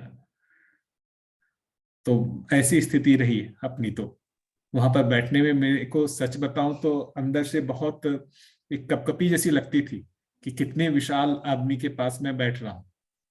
और बार बार उनके प्रति एक वो भी रहता था कि मतलब उनकी दया है कि हमारे को वहां पर रहने दे रहे हैं, हमारे में सुधार की कामना है, उसके लिए हमारे लिए साथ प्रयास कर रहे हैं कि तुम आप में कुछ हो, उन्नति हो। इसका हमेशा उन्होंने किया। मतलब उनके प्रति मतलब उनका एक ही चीज जो मैंने देखा, सामने वाला आदमी के साथ उनको एक ही चीज देखा था कि इसका जागृति का रास्ता कैसे खुले आगे, जहां भी है उससे वो जागृति के रास्ते पे आगे कैसे बढ़े। मैं तो अब भी आश्चर्य करता हूँ, आज भी उनकी बार बार जब स्मृति आती है, सारा कुछ है कि कैसे अद्भुत आदमी थे। मतलब सामने वाले के साथ व्यवहार में एक ही चीज उनकी दृष्टि होती थी कि इसका रास्ता कैसे आगे बढ़े, जागृति की ओर कैसे आगे बढ़े। तो ऐसा एक आदमी इस धरती पर, मतलब मुझे तो बहुत ही आश्चर्य होता था कि ऐसे एक आदमी थे। और जब अभी सशरीर नहीं है, जब जीवन की बात कर रहे हैं आप तो मानना ही पड़ेगा कि है, लेकिन सशरीर नहीं है, इस बात का तो मेरे को बहुत खेद होता है बार बार। क्योंकि वो एक सशरीर रूप में जो उनसे प्रेरणा मिलती थी वो अद्भुत थी, उनके आचरण की जो प्रेरणा थी वो अद्भुत थी। इस तरीके से वो जीते थे, वैसा देख करके अपने में एक बार ये होता था ना कि छलांग मारने का, कि मैं भी उनके ऐसा जीऊं, छलांग मार करके, मतलब जो भी हो सब एक बार प्रयास करके देखा जाए। मतलब इतना अद्भुत उनका आचरण मेरे लिए तो बहुत ही ज्यादा प्रेरणा था। पूरे दर्शन की बात मैं कहूं तो पूरे दर्शन के जो भी मूल तत्व है, उससे ज्यादा मेरे लिए जो प्रेरणा काम किया, बाबा जी का आचरण। उनके आचरण से मुझे बहुत ज्यादा प्रेरणा मिलती थी। उनका जो जीना जो करते, ये जो धीरता, वीरता, उदारता, दया, कृपा, करुणा के, मैं तो ये सारा कुछ उनमें देखता था कि भाई कोई ये जो दर्शन लिखा हुआ है, वो किसी एक आदमी ने कुछ थ्योरी नहीं लिखा है। वो एक कोई मतलब अनुभव संपन्न व्यक्ति, आचरण संपन्न व्यक्ति अपने आचरण को देखता है और उसको लिखता है। ऐसा मुझे लगता था कि उन्होंने अपना ही आचरण को लिख दिया। उसके लिए कोई बाहर शब्द कैसे बने था, अपने आचरण को देखा और आचरण को देख करके जैसा शब्द बना उसको लिख दिया। ऐसा मुझे बार बार ये लगता था। तो ये दर्शन के साथ साथ ऐसे जो मतलब उसके जो लेखक थे या प्रणेता थे, उनका भी सानिध्य मिलना मेरे लिए तो लगता है कि कई मतलब एक तरीके से कहूँ एक ही अचीवमेंट है इस शरीर यात्रा का, तो वो। और मैं किसी चीज को कोई अचीवमेंट नहीं मानता, सब कचरा। एक ही अचीवमेंट मानता हूँ कि ऐसे जो जागृत आदमी है उनके सानिध्य में कुछ समय रहने का अवसर। एक हमारे मित्र अंजनी भैया हुआ करते थे। हाँ जानता हूँ। ब्रह्मलीन हो गए। उनसे मैं मिलने उनके घर गया, तो ये भगवान के प्रति जो मेरी शिकायत थी, तो उन्होंने एक लाइन मुझको कहा 2015 में कि एक दिन संतोष तुम लोग बाबा जी को भगवान मानोगे करके। उसके बाद अंजनी भैया ब्रह्मलीन हो गए। अब मेरे सामने ये आया कि ये दर्शन से मैं एकदम मैंने दूर से देखा था, बहुत दूर से देखा था। मेरी योग्यता भी नहीं है कि मैं कुछ समझ पाऊं, लेकिन मेरे को ये लगा कि भगवान मानोगे भैया बोल के जा रहे हैं, अब इसको देखा जाए। कि लगातार ये जीवन विद्या के वीडियो सुनते सुनते सुनते मन हुआ। अभी मैं 2 शिविर किया हूँ सोम भैया का, और उसके बाद जो मेरे को ये रियलिटी जब समझ में आने लगी, तो ये भगवान यदि कोई है जो उन्होंने अपना पूरा भाग जान लिया है, तो बाबा जी निश्चित रूप से, अभी तो मैं किताब पढ़ा नहीं हूँ, जब अपन 14 किताब पढ़ेंगे उसके प्रति मेरी आशा तो बहुत जबरदस्त बन रही है कि आप लोग को सहयोग देते रहें और ये पढ़ाते रहें। बहुत अच्छा है भैया, बहुत साधुवाद है। बिल्कुल भैया। और कोई कुछ करना चाहेंगे?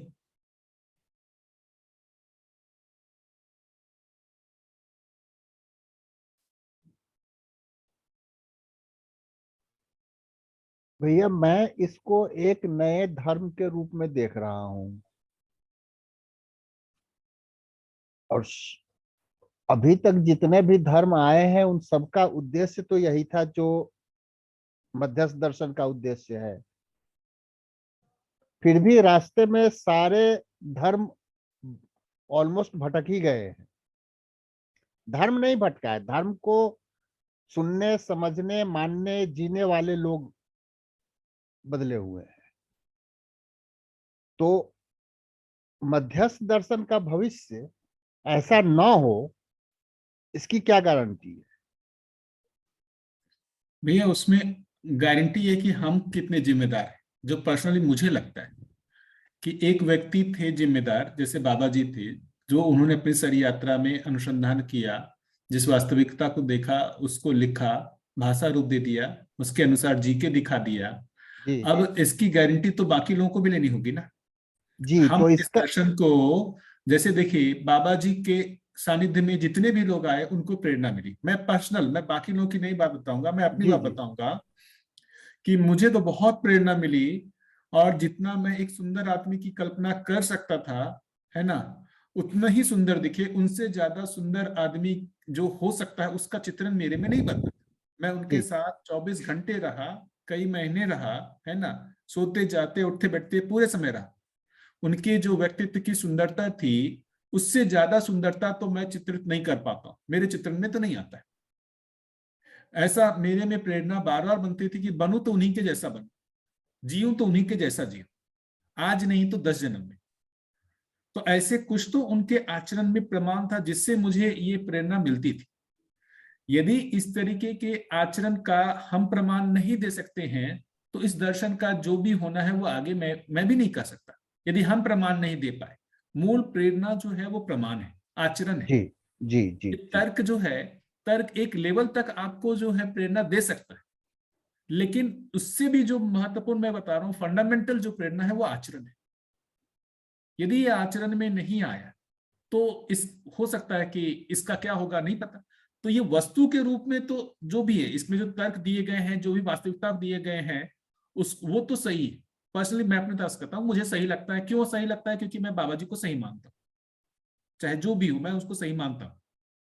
हाँ, लेकिन समाज इसको कितना स्वीकार करेगा, उसमें हमारा आपका आचरण महत्वपूर्ण होगा। इसलिए बाबा जी बार बार एक बात ये बोलते थे कि प्रमाणित व्यक्ति ही इसको आगे ले जा पाएगा। जी। तो प्रमाणित व्यक्ति का मतलब ही हुआ कि जिसके आचरण में आ चुका है।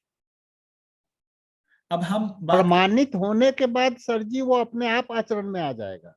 हाँ, मतलब प्रमाणित होने का मतलब ही है कि वो आचरण में आना। अब हम यहाँ पर बात करेंगे मानवीय आचरण, स्वधन स्वनारी, दयापुण्य का व्यवहार, और हम जीने में उसके उल्टा परधन परनारी पर पीड़ा करेंगे, तो क्या हम प्रेरणा के स्रोत हो सकते हैं? क्या नहीं हो सकते। तो इस दर्शन को लेकर के मुझे चिंता नहीं है। इस दर्शन को लेकर क्या होगा नहीं होगा, हम क्या जिम्मेदारी इसमें पूरा कर पाएंगे या ना कर पाएंगे, यही मुझे लगता है पर्सनली, अपने लेवल पे लगता है कि मेरा क्या दायित्व बनता है।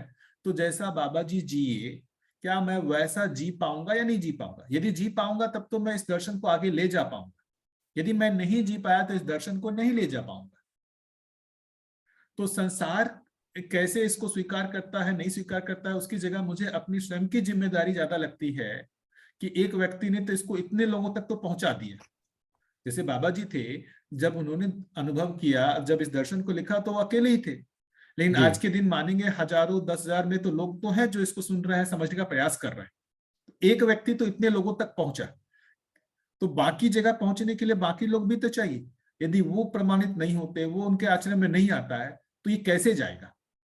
जी, अगर हम बुद्धिज्म को देखें और इस्लाम को देखें, जो दोनों लेटेस्ट हैं, तो बुद्ध को अगर मैं बाबा जी की जगह पे रखूं, तो जैसे बाबा जी प्रेरणा के स्रोत है बहुत लोगों के लिए, वैसे बुद्ध भी थे। और वही बुद्धिस्ट आज की डेट में जो अहिंसा में जीते थे, हिंसा पे उतर आए। तो मैं जो देख पा रहा हूं, मैं ये देख पा रहा हूं कि जैसे ही हम इन चीजों को सामूहिक बनाते हैं, जैसे ही हम चाहते हैं, हम कोशिश करते हैं कि पूरा समूह ठीक हो जाए, पूरा समूह ऐसे ही जीना शुरू कर दे, समस्या आ जाती है। इसमें भैया मैं एक ध्यानाकर्षण कराना चाहूंगा।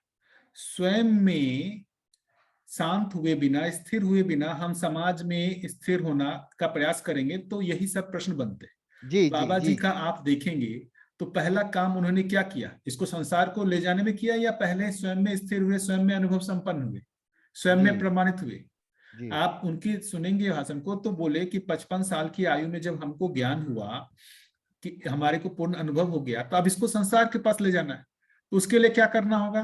तो बोले समाधान समृद्धि का मॉडल बनाया। उसके बाद उन्होंने 55 साल की आयु में खेती, गौपालन, ये सारा स्टार्ट किया कि समाज को हम बताएंगे तो हमको उस मॉडल को जी के दिखाना होगा। जी। तो पहले वो स्वयं में स्थिर हुए, स्वयं में शांत हुए, तब वो संसार के पास गए। हम तो क्या मैं होते हैं? बाबा जी की तरह के ही दूसरे लोगों का एग्जाम्पल ले रहा हूं जो कि इस दुनिया में जिए हैं और ठीक इस है ना? दुनिया को कुछ दे के गए हैं। तो देखिए, दे के गए तो उनका प्रभाव अभी तक है, नहीं होता तो अभी तक प्रभाव नहीं रहता। हाँ इतने सर, लंबे लेकिन समय से उस उनका प्रभाव तो प्रभाव है। से, उस प्रभाव तो के कारण मानव जाति को मिल क्या रहा है? देखिए, अभी अभी एक मुद्दे पर पहले हम लोग आ जाए। पहले महत्वपूर्ण मुद्दा, हमारा दुख अपने स्वयं की अज्ञानता से है या संसार की अज्ञानता से? पहले इस बात पे हम लोग सब लोग क्लियर हो जाए कि हमारा स्वयं का दुख जो है, जो दुख दूर होना है, स्वयं के ज्ञान से होना है या संसार के ज्ञान से वो होना है? तो स्वयं के संसार ज्ञान तर से ही जाएगा होगा, स्वयं तो के ज्ञान हमारे से को ही होगा। तृप्ति मिलेगी, या मैं तर जाऊंगा तो मुझे तृप्ति मिलेगी? तो मेरे और साथ हम जो होगा उसी से होगा। होगा। और हमारे नियंत्रण में क्या है? मैं स्वयं हूं या संसार हमारे नियंत्रण में है? जी, मैं हूँ, मैं खुद ही तो हूँ, मैं हमारे खुद को भी नहीं हूँ एक्चुअली। वही तो, हमारे को पहले काम कहाँ करना है? स्वयं पे करना है या संसार पे करना है? जी, स्वयं यही। पर। हाँ, तो हमारे को स्वयं पे ही करना है। इस दर्शन का क्या होगा, कैसे होगा? भाई हमारे को आवश्यकता है या नहीं इस दर्शन की, है ना? क्या ये दर्शन हमारे को रास्ता दिखा पा रहा है कि नहीं दिखा पा रहा है? क्या इस दर्शन से हमारे में जिस दिशा में गुणात्मक परिवर्तन मैं चाह रहा हूँ, वो गुणात्मक परिवर्तन हमारे में हो रहा है या नहीं हो रहा है? यदि हो रहा है तो ये दर्शन हमारे लिए उपयोगी है, नहीं हो रहा है तो हमारे लिए उपयोगी नहीं है, फिर कोई दूसरे दर्शन हम पकड़ सकते हैं। तो यहाँ पर हमको, हमारे को जहां पर भी हम अपने को केंद्र में रखेंगे, हमारे को कोई भी दिक्कत नहीं है। स्वयं को केंद्र में रख के हम संसार को केंद्र में रखने जाएंगे ना, तो इस तरीके के जो है दुविधा में फंसेंगे कि संसार का क्या होगा, कैसे होगा, है ना? पुराने दर्शन आए, उनका क्या हुआ? यदि आप सोचिए, यदि यही प्रश्न बाबा जी को भी होता, है ना, तो क्या वो दर्शन लिखते? क्या वो प्रमाणित होने का प्रयास करते? उनको तो मुक्ति मिल गई, उनको तो मुक्ति मिल गई, वो छोड़ देते। जी जी।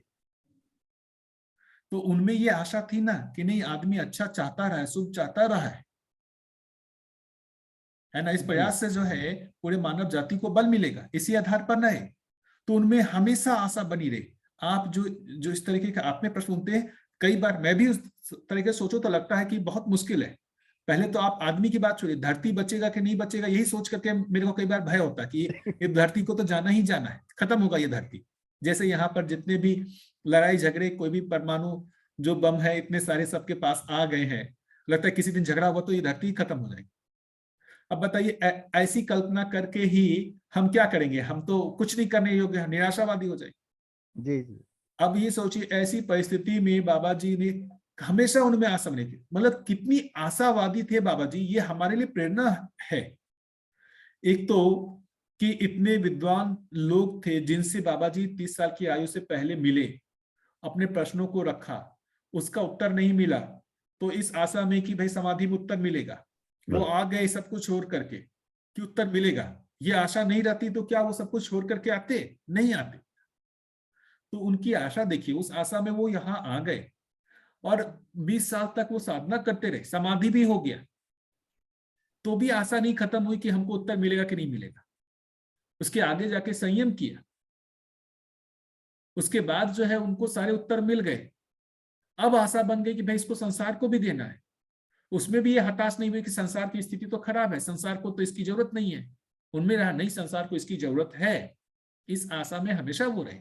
तो हमारे को भी आशावादी होना पड़ेगा, वरना हम हमेशा निराशावादी हो करके ना बस क्या होगा कि अपने दायित्व कर्तव्य से पीछे हट जाएंगे। यही मतलब मुझे जो लगता है, जो अपने परंपरा को मैं देखता हूं, अच्छे लोगों का जो संसार से कटने का, जो संन्यास का जो रास्ता हुआ, वो यही रहा कि जितने भी अच्छे लोग थे, सुख चाहने वाले थे, वो संसार से अलग हो गए। उन्होंने मतलब वो स्वांतः सुख में चले गए, वो आशावादी नहीं रहे संसार के प्रति। जबकि यहाँ पर जो बात आ रही है कि सर्व शुभ में ही हमारा शुभ समाया हुआ है, ऐसे आशावादी थे बाबा जी। और सर्व शुभ के लिए वो लास्ट तक प्रयत्नशील रहे। पूरा जीवन जितना मैंने देखा, जितना भी मैं 5-6 साल देखा, पूरा समय वो इसी के लिए प्रयत्नशील रहे कि संसार में ये कैसे जाएगा, है ना भैया। तो मुझे लगता है कि ऐसे अपने को निराशा से ग्रसित होने की जरूरत नहीं है। अपने को दिखना है कि हमारे लिए क्या इसमें रास्ता दिख रहा है कि नहीं दिख रहा है, हमारे लिए जागृति का रास्ता दिख रहा है कि नहीं दिख रहा है। यदि ये पुष्टि होती है तो फिर ये भी पुष्टि हो जाएगा कि जैसे हमारे को रास्ता दिख रहा है तो बाकियों को भी रास्ता इससे दिख जाएगा। ये हमारे को पहले दिखना है कि हमारे लिए यहाँ अंतिम रास्ता दिख रहा है कि नहीं दिख रहा है, मतलब अंतिम लक्ष्य तक पहुंचने का रास्ता हमको दिखता है कि नहीं इसमें। ये अपने आप को आश्वस्त करने की जरूरत है। यदि हमको दिख रहा है तो दूसरा आदमी भी हमारे जैसा है, उसको भी दिखेगा। क्या ये बात कहना ठीक है या नहीं? जी जी। हमको स्वयं के लिए देखना है बार बार, क्या ये दर्शन हमारे लिए उपयोगी है या नहीं, क्या ये दर्शन हमको आगे बढ़ा पा रहा है या नहीं बढ़ा पा रहा है। किसी भी दर्शन में आस्था कब बनती है? आप कुछ अपेक्षा, जैसे अभी कई लोगों की शेयरिंग हुई कि संबंधों में हमारे को कुछ दुख था, कष्ट था, अब वो इस दर्शन से जुड़े, उसमें उनको राहत मिल रही है तभी तो इस दर्शन को वो जुड़े हुए। यदि उनको राहत नहीं मिलती तो इस दर्शन से क्यों जुड़े रहते? तो आप जिस अपेक्षा से आए हैं वो अपेक्षा कहीं ना कहीं तो पूरी हो रही है, और जितनी अपेक्षा आपकी पूरी हो रही है उससे बड़ा स्वरूप आपको दिया जा रहा है। आप एक छोटी अपेक्षा से आए, लेकिन यहाँ पर तो आपके सामने पूरा अस्तित्व ही खोल के रख दिया गया। उससे बड़ी अपेक्षा आपके अंदर बन जाती है कि अब तो हमारे को पूरे अस्तित्व का ही दर्शन करना है, पूरे जीवन ज्ञान करना है, पूरा अस्तित्व दर्शन ज्ञान करना है, मानवीय आचरण में पारंगत होना है। हमारे को तो अभी तक ये भी नहीं पता था कि मानवीय आचरण क्या होता है, धीरता, वीरता, उदारता क्या होता है, दया, कृपा, करुणा क्या होता है। ये सारी चीजें भी हमको पता चलने लगी। तो हमारे अंदर जितनी अपेक्षा थी उससे ज्यादा अपेक्षा बनने लगी। क्या ऐसा कहना ठीक है कि नहीं? बताइए सभी लोग। एकदम ठीक है भैया, एकदम ठीक है। यदि हमारे लिए रास्ता इसमें है तो संसार के लिए भी रास्ता, यदि हमारे लिए रास्ता इसमें नहीं है तो संसार के लिए भी रास्ता नहीं है। इस बात को तो तय करना पड़ेगा हम सभी लोगों को।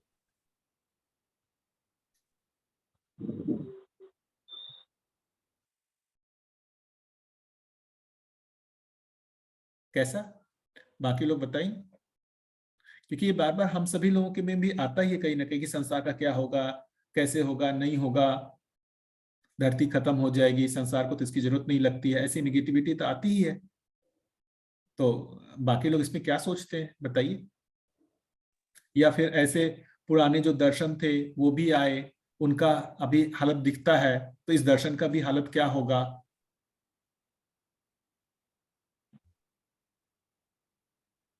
एकदम ठीक बात है भैया। हमको क्या करना है ये हमको पता ही नहीं था। ये जो आचरण क्या होता है ये भी पता नहीं था। यहाँ आने के बाद जो शब्द मिले, जो अर्थ मिले, जो वास्तविकताएं दिख रही है, बहुत बड़ा धन है ये। कोई हम लोग का पुण्य रहा है, मिल रहा है। बहुत अच्छा भैया, बहुत अच्छा। इसलिए बार बार जो बात हो रही है, हाँ बताइए, कोई बताना चाह रहे थे, कुछ बोलना चाह रहे थे? नहीं, बिल्कुल सही लगता है जो आपने कहा। ऐसा शायद होता है कभी, मैंने सुना है सोम भाई ने कहा कि पतली गली जैसा है कि अगर हम सोचते हैं कि हाँ इस दर्शन का क्या होगा, इस संसार का क्या होगा, तो इससे हम अपने आप से शायद अपना ध्यान को डाइवर्ट करते हैं। तो अपने आप को देखना और अपने आप आपके आचरण को ठीक करना, ये तो सबसे कठिन काम लगता है। और ऐसा होता है क्या कि अगर मेरा परिवार और मेरे बेटे और मेरी पत्नी और मेरे पिता, जब वो सब संतुष्ट हैं मेरे आचरण से, तभी हम लायक हैं क्या कि हम कुछ संसार के लिए करें? ऐसा होता है क्या? बिल्कुल, मतलब आपके जो भी स्थिति में जो सुधार हो रहा है उसका प्रमाण पहले तो आपके इमीडिएट जो भी रिलेशन है उसी में ही पता चलेगा। तो आप में जो भी गुणात्मक परिवर्तन हो रहा है इसका पता तो आपके जो क्लोज रिलेशन है वही पे पता चलेगा, क्योंकि बाहर तो आप कुछ बहुत सारा ढक लेते हैं। तो यदि जितने भी हैं, जैसे अभी दीदी बता रही थी ना कि भाई उनकी बेटी ने जो कहा कि आप कैसे करते होंगे, आप कभी गुस्सा नहीं देते, तो कहीं ना कहीं कोई एक श्रेष्ठता को पहचाना जो भी उनके क्लोज रिलेशन में है। तो श्रेष्ठता की पहचान तो आपके इमीडिएट रिलेशन में ही होगी, फिर बाद में उसका फैलाव होगा। जी, सही बात है। हाँ हाँ, ये सबसे कठिन काम है। उसके बाद शायद जो फैला होगा ये शायद ज्यादा आसान होगा, लेकिन जो अपने परिवारजनों से ठीक व्यवहार करना सबसे मुश्किल है। बिल्कुल, आप जहां पर सबसे ज्यादा समय जीते हैं ना, वहां आप ज्यादा समय तक जो है एक्टिंग नहीं कर सकते। वहां पकड़े जाएंगे। आप जैसे हो सकता है कि बाहर संसार माने कि भैया इनको गुस्सा आता ही नहीं है, कितने शांत स्वभाव के हैं, और घर वाले ही उसका प्रमाण दे सकते हैं कि इनको गुस्सा आता है या नहीं आता है। एकदम ठीक बात है भैया। आज सोम भैया के शिविर में गया था, और जब जब हमारी श्रीमती जी ने वहां पे कुछ बताया, हमारा प्रमाण पत्र दिया, तो लगा कि 2-3 साल का मेहनत जो है वो प्रमाण पत्र वो श्रीमती जी थी हमारी। बिल्कुल। हमारी जो दोपहर वाली ग्रुप है उसमें भी एक दीदी ने शेयर किया कि कोई संस्था थे महाराष्ट्र में या कोई भारतीय स्टेट में, तो और वो उन्होंने भी खुदकुशी की, क्योंकि सब लोगों ने इनका पालन किया है और उनको भगवान मानते थे, लेकिन उनकी पत्नी एक्चुअली बताया है कि या डराया है उनको कि वास्तव में वो सबको बताएंगे कि वो घर पे कैसे बिहेव करेंगे। तो हाँ, ये तब हमको डरना नहीं पड़ेगा अगर हम घर पे ठीक से व्यवहार करते हैं और अपने जान पहचान के लोगों से, तो तब बिल्कुल आत्मविश्वास से हम और काम कर सकते हैं। बिल्कुल, एकदम। देखिए, हमारे लिए तो बहुत बड़ा चैलेंज है कि हम जिनके साथ जितना निकट है वो हमारे लिए उतने बड़े चेक पॉइंट हैं। यदि हम उनके साथ निर्वाह कर पा रहे हैं तो फिर बाहर वालों के साथ भी निर्वाह हो जाएगा, क्योंकि बाहर तो हम बहुत, हाँ, बाहर तो हम बहुत सारा वो कर लेते हैं, कायिक वाचिक मानसिक रूप में जो है ना अलग अलग कर लेते हैं, क्योंकि वो बहुत कम समय का इंटरेक्शन होता है। तो बहुत कम समय में हम अपने ऊपर वो नियंत्रण पा लेते हैं। एटलीस्ट कायिक वाचिक रूप में हम नियंत्रण पा लेते हैं। गुस्सा आ रहा है तो भी उसकी एक्टिंग कर लेंगे कि हमारे में गुस्सा नहीं है, लेकिन वो एक्टिंग थोड़ी देर तक ही चलता है, लंबा नहीं चलता है। घर में वो एक्टिंग आप नहीं कर पाते हैं, क्योंकि कंटिन्यूस सामने है। तो गुस्सा आ रहा है तो थोड़ी देर तक आप एक्टिंग कर लेंगे, बाद में वो ब्लास्ट होगा ही होगा। एकदम ठीक बात है भैया, एकदम ठीक बात है। पहले तो पहला पहला स्टेशन घर ही है, घर ही है। घर में सुख शांति आ जाए, इसी का प्रयास है। और बहुत अच्छा लगता है, कभी इतना सुखद लगा जब हमारी श्रीमती जी प्रमाण दे रही थी, तो मन आगे बढ़ा कि जिस लाइन में अपन लगे हैं वो लाइन तो एकदम ठीक ठाक है।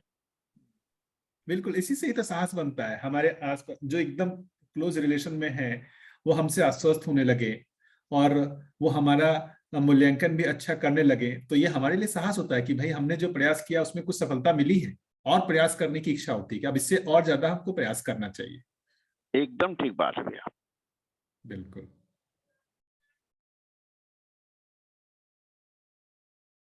बढ़िया, और कुछ कोई बताइए, 15 मिनट का समय है अपने पास।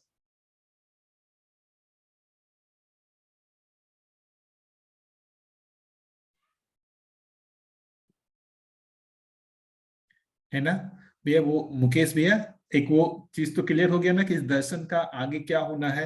मतलब मुझे लगता है कि इस पे सोचने की जगह हमारा क्या आगे होगा ये ज्यादा गंभीरता से सोचा जाए, क्योंकि हमारा सुख दुख तो वैसे ही जैसे बाबा जी का है। तो अब इस धरती का क्या होगा, पूरे संसार का क्या होगा, उससे बाबा जी को तो कोई दुख नहीं हो रहा होगा अभी भी।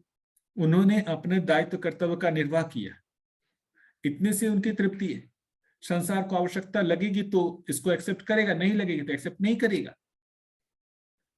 उनकी तृप्ति में तो परिवर्तन नहीं हो रहा है ना। तो कुल मिलाकर के हम स्वयं तृप्त होना चाह रहे हैं ना। संसार की तृप्ति वो संसार की जिम्मेदारी। जैसे मैं तृप्त होना चाहता हूं, ये आपकी तृप्ति पर डिपेंड नहीं है। आप तृप्त होंगे तभी मैं तृप्त होऊंगा। ये एक महत्वपूर्ण बात है कि मैं स्वयं में तृप्त हो सकता हूं। अब वो तृप्त हो करके उसकी निरंतरता कैसे है, तो मैं अपने दायित्व कर्तव्य का निर्वाह करूंगा, उससे मेरी तृप्ति है। जैसे बाबा जी पूरे समय लगे रहे 97 की एज तक, कोई ये अपेक्षा में कि कोई व्यक्ति प्रमाणित होगा, ऐसा होगा, नहीं हुआ, तो क्या उससे उनमें अतृप्ति हुई? नहीं। मेरा जो अपना आकलन है, उन्होंने उनको जो भी अपना दायित्व कर्तव्य लगा उसका उन्होंने निर्वाह किया, वही उनकी तृप्ति का स्रोत था। जो ये कहते हैं ना, जागृत आदमी कर्म करते समय स्वतंत्र, फल भोगते समय स्वतंत्र, यही उसका प्रमाण है। यदि वो अतृप्त होते तो इसका मतलब वो भी परतंत्र। तो जागृत व्यक्ति का जो ये बोल ही रहे कि वो जो भी कर्म कर रहे हैं वो कर्म करते में स्वतंत्र है, फल भोगते समय भी स्वतंत्र है। तो वो अपने दायित्व कर्तव्य का निर्वाह कर रहे हैं, उससे वो तृप्त है। आप भी मतलब अनुभव संपन्न होंगे, प्रमाणित होंगे, आप अपने दायित्व कर्तव्य का निर्वाह करेंगे, संसार को आवश्यकता लगेगी तो वो स्वीकार करेगा। इससे आपकी अतृप्ति और तृप्ति में कोई तो परिवर्तन नहीं होगा। कैसा, ऐसा करना ठीक रहेगा मुकेश जी?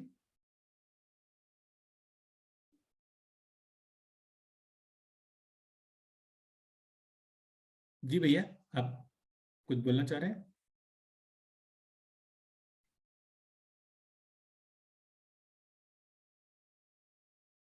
अच्छा, तो भैया भी, और कोई इस बारे में?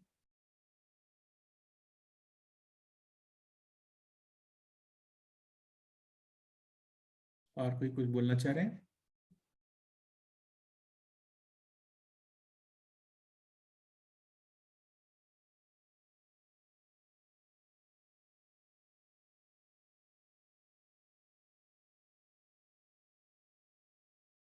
कोई कुछ बोलिए, 15 मिनट है, सब लोग अपनी अपनी बात कुछ।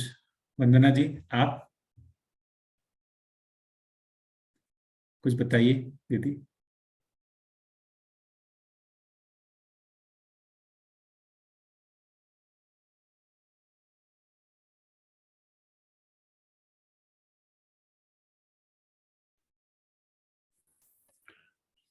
हाँ, नमस्ते सबको।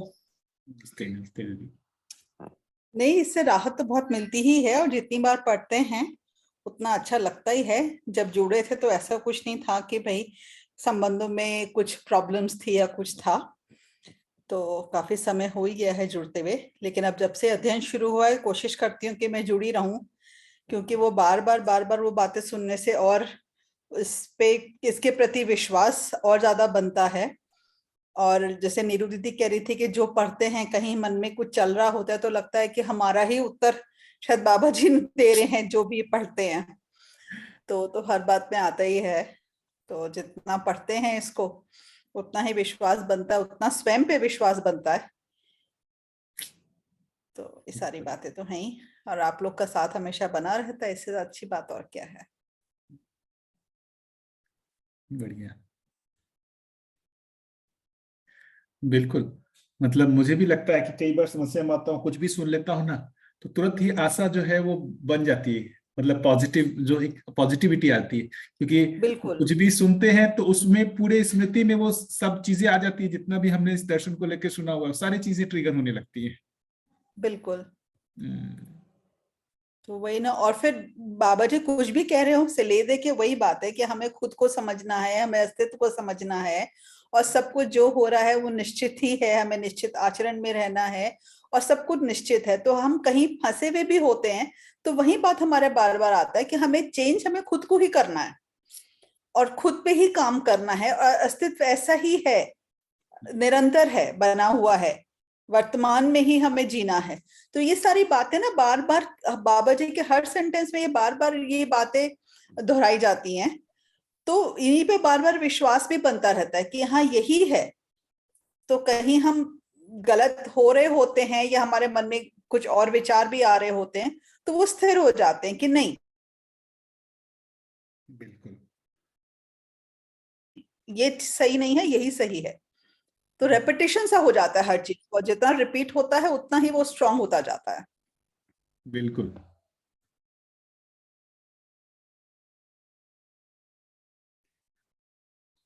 बिल्कुल एकदम ऐसा ही है। मेरे मतलब मुझे भी ऐसा ही लगता है, लगभग लगता है सभी लोगों को भी ऐसा ही लगता है। मतलब एक कितने भी समस्याएं देखें, सबके मूल में जो एक दो ही चीज, मतलब कि जीवन ज्ञान नहीं हुआ है या कुछ इस तरह के ज्ञान नहीं है, या मतलब हमारे में साक्षात्कार नहीं हुआ है, या बुद्धि जागृत नहीं है, या आत्मा जागृत नहीं है, ये सब कहीं ना कहीं आने ही लगता है बार बार। कोई भी समस्या हो तो उसमें क्या दिक्कत है तो यही समझ में आता है, चाहे परिवार में कोई कष्ट हो या कुछ हो, है ना, कभी धन की चिंता हो, तो सब चीज में कारण समझ में आने लगता है कि भाई कहीं ना कहीं हमारे में ये जागृति नहीं हुई, इसी कारण से ये दिक्कत हो रही है। तो जागृति मतलब जागृति करना है, इस ओर हमारा ध्यान जाता है बार बार। बिल्कुल बिल्कुल। और फिर ये भी ध्यान जाता है कि कोई अगर मन में कुछ चल रहा है या कुछ संबंधों में कुछ चल रहा है, तो हम कहाँ से सोच रहे हैं, क्या सिर्फ हम मन के लेवल पे ही सोच रहे हैं कि हम बुद्धि के लेवल पे सोच रहे हैं, सामने वाला जैसा है उसको वैसे ही एक्सेप्ट करेंगे, तो कैसे हम अपने अंदर स्थिरता कैसे लेके आए। तो उसमें बार बार फिर वो चलता रहता है। बिल्कुल, ये दर्शन का एक बहुत बड़ा उपकार तो मुझे लगता है कि बार बार वो अपनी ओर जो है ध्यान दिलाता है, बिल्कुल, अपने मन वृत्ति चित्त बुद्धि की ओर ध्यान दिलाता है कि आपकी स्थिति कहाँ है, आपकी स्थिति कहाँ है, आप कहाँ खड़े। सही में बहुत बढ़िया।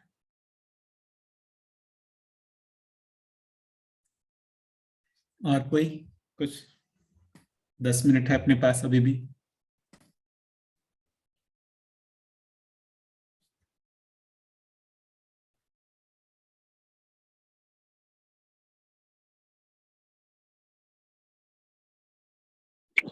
भैया एक कंफर्मेशन चाहिए था आपसे। जो जीवन ज्ञान है वो तो खुद का है, और जो जीवन लक्ष्य है बेसिकली वो तो खुद के लिए है, और जो मानव लक्ष्य है उसमें दूसरे लोगों का भी चाहिए होगा ना, सहयोग, अकेले से तो होना नहीं है वो। जैसे समृद्धि है और जो अभय है, तो उसमें बाकी लोग भी इन्वॉल्व होंगे। वही अभी इसको बाबा जी के रेफरेंस में देख लेते हैं। देखिए, जीवन लक्ष्य और मानव लक्ष्य जब कह रहे हैं, जीवन का मतलब सिर्फ हम जब चैतन्य इकाई को देख रहे हैं उसके लक्ष्य की बात कर रहे हैं। जब मानव लक्ष्य की बात कर रहे हैं तो जब हम शरीर रूप में जी रहे हैं तब उसके लक्ष्य की बात कर रहे हैं। तो जैसे मान लेते हैं कि कोई, जैसे अभी शरीर जिनका छूट गया, तो क्या वो जीवन लक्ष्य खत्म हो गया? जब भी मान लेते हैं कि कोई अशरीरी जीवन है, उस स्थिति में भी उनमें जो जीवन लक्ष्य है, सुख शांति संतोष आनंद, वो तो लक्ष्य उनका अभी भी रहता है उस स्थिति में। लेकिन जब हम मानव लक्ष्य की बात करते हैं, जब हम शरीर रूप में हैं, तब हम इसकी बात करते हैं समाधान समृद्धि अभय सहअस्तित्व, क्योंकि तभी हमारा इंटरेक्शन हो रहा है शरीर रूप में। तो स्वयं में वो स्थिति तो बनी सकती है। जैसे बाबा जी क्या इस मानव लक्ष्य को पाए हुए थे या नहीं पाए हुए थे? नहीं, मानव लक्ष्य कहाँ मिला होगा उनको। वही अभी इसको पहचानने की जरूरत है, क्या मानव रूप में उनका लक्ष्य प्राप्त हुआ या था, या इन्हें नहीं हुआ था। तो अब जैसे कहते हैं समाधान समृद्धि अभय सहअस्तित्व, तो समाधान कहेंगे एक व्यक्ति में, एक परिवार में, एक परिवार समूह में, इसका फैलाव हो सकता है। समृद्धि कहेंगे तो एक परिवार में, एक परिवार समूह में, ग्राम में। अभयता कहेंगे तो एक स्वयं में अभयता हुआ, परिवार के लेवल पर अभयता हुआ, परिवार समूह के लेवल पर अभयता हुआ। तो ये सारी कई लेवल्स में है ना। तो जब हम ये समाधान समृद्धि अभय सहअस्तित्व कहेंगे तो व्यक्ति के लेवल पे उस सारी जगहों पे बाबा जी प्रमाणित थे, उस सारी जगह पर व्यक्ति के लेवल पर उस लक्ष्य को पाए हुए थे। परिवार के लेवल पर उसमें से कुछ चीजें हो सकती है छूट रही हो। समाधान समृद्धि अभय सहअस्तित्व सिर्फ उनमें हो सकता है, कुछ भाग किसी में होगा, कुछ भाग किसी और में नहीं होगा। तो ये सारे को देखना पड़ेगा कि जब हम ये लक्ष्य बोल रहे हैं मानव लक्ष्य, तो वो मानव जो है वो एक परिवार का भी एक एंटिटी है, स्वयं में एक पहले व्यवस्था है, एक उसके बाद वो परिवार का भी भाग है, फिर वो परिवार समूह का भाग है, ऐसा करते हुए पूरे विश्व परिवार का भी एक भाग है। तो जब आप विश्व परिवार के भाग के रूप में देखेंगे तो वो लक्ष्य नहीं है प्राप्त, यदि मानव के रूप में देखेंगे तो उसमें है। क्या ऐसा करना ठीक रहेगा? हाँ ठीक है भैया। जिसे आप समाधान कहेंगे, तो समाधान जो होगा वो मानव में भी होगा और संपूर्ण मानव जाति में भी होगा। तो मानव के रूप में तो वो समाधानित थे ही, मानव के रूप में समृद्धि का भाव था ही उनमें। क्या लगता है बाबा जी में समृद्धि का भाव था या नहीं था? मेरे को तो लगा कि उनमें था समृद्धि, अभयता थी उनमें, सहअस्तित्व को प्रमाणित कर ही रहे थे, जी ही रहे थे। तो जब मानव लक्ष्य कर रहे हैं तो उसको मानव को हम किस इकाई के रूप में देख रहे हैं? मानव के इकाई के रूप में देख रहे हैं, या परिवार के एक अंग के रूप में देख रहे हैं, या उससे बड़े किसी एक इकाई के भाग के रूप में देख रहे हैं? ये भी अपने को स्थिर करना पड़ेगा, तभी वो वहां पर हो रहा है या नहीं हो रहा, तब तो उचित होगा।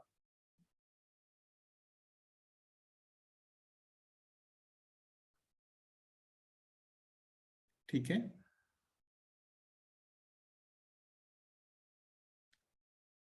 ठीक है भैया। और कुछ?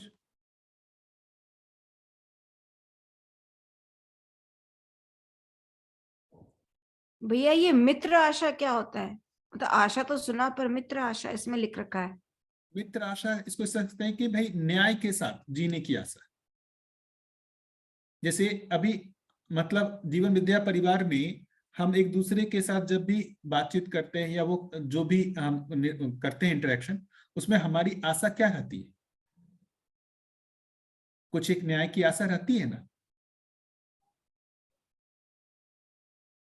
अभी हम लोग जितनी भी चर्चा कर रहे हैं, हाँ, इसमें कोई एक आशा तो बनी हुई है ना, कि एक मतलब कि हम एक दूसरे के साथ अच्छा व्यवहार करेंगे। इसको समझ सकते हैं मित्र आशा के रूप में।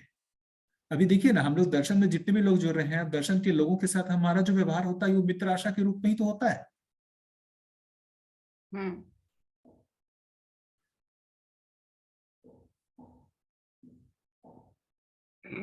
मतलब न्याय को ही समझ सकते हैं, उसको ही मतलब एक कॉमन चीजों में कह दिया गया मित्र आशा का। मतलब मित्र आशा कहने का मतलब हुआ कि हम हर व्यक्ति के साथ न्याय करने लग जाते हैं या उसके लिए हम प्रयासरत हो जाते हैं। अच्छा भैया, हाँ जी। और कुछ?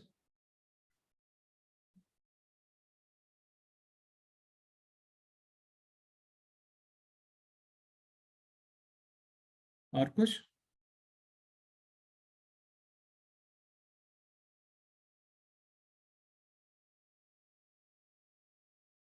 देखिए ये सब है ही एक, जैसे हम लोग जब एक दूसरे के साथ मतलब अभी व्यवहार कर रहे हैं, सारा कुछ है, इसमें हम काफी ध्यान रखते हैं कि भाई हमारी बात किसी को खराब ना लग जाए।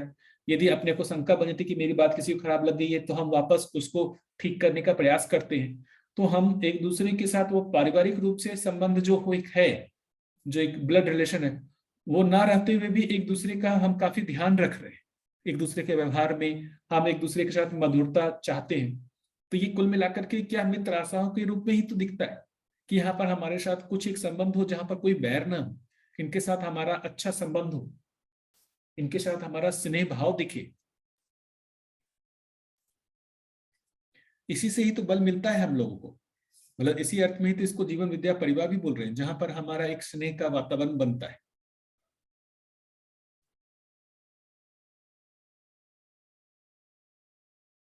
ठीक है, हाँ जी भैया।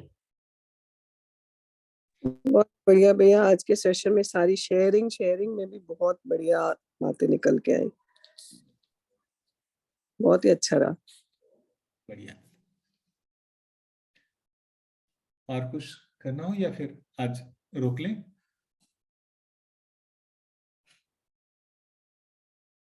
कैसा आप लोग बताइए। वेबसाइट कौन सी बनवाई आपने? जी भैया, नमस्ते भैया सबको। नमस्ते। नमस्ते भैया। जी नमस्ते सभी को। नमस्ते सबको नमस्ते। नमस्ते नमस्ते। नमस्ते सबको। नमस्ते सभी को।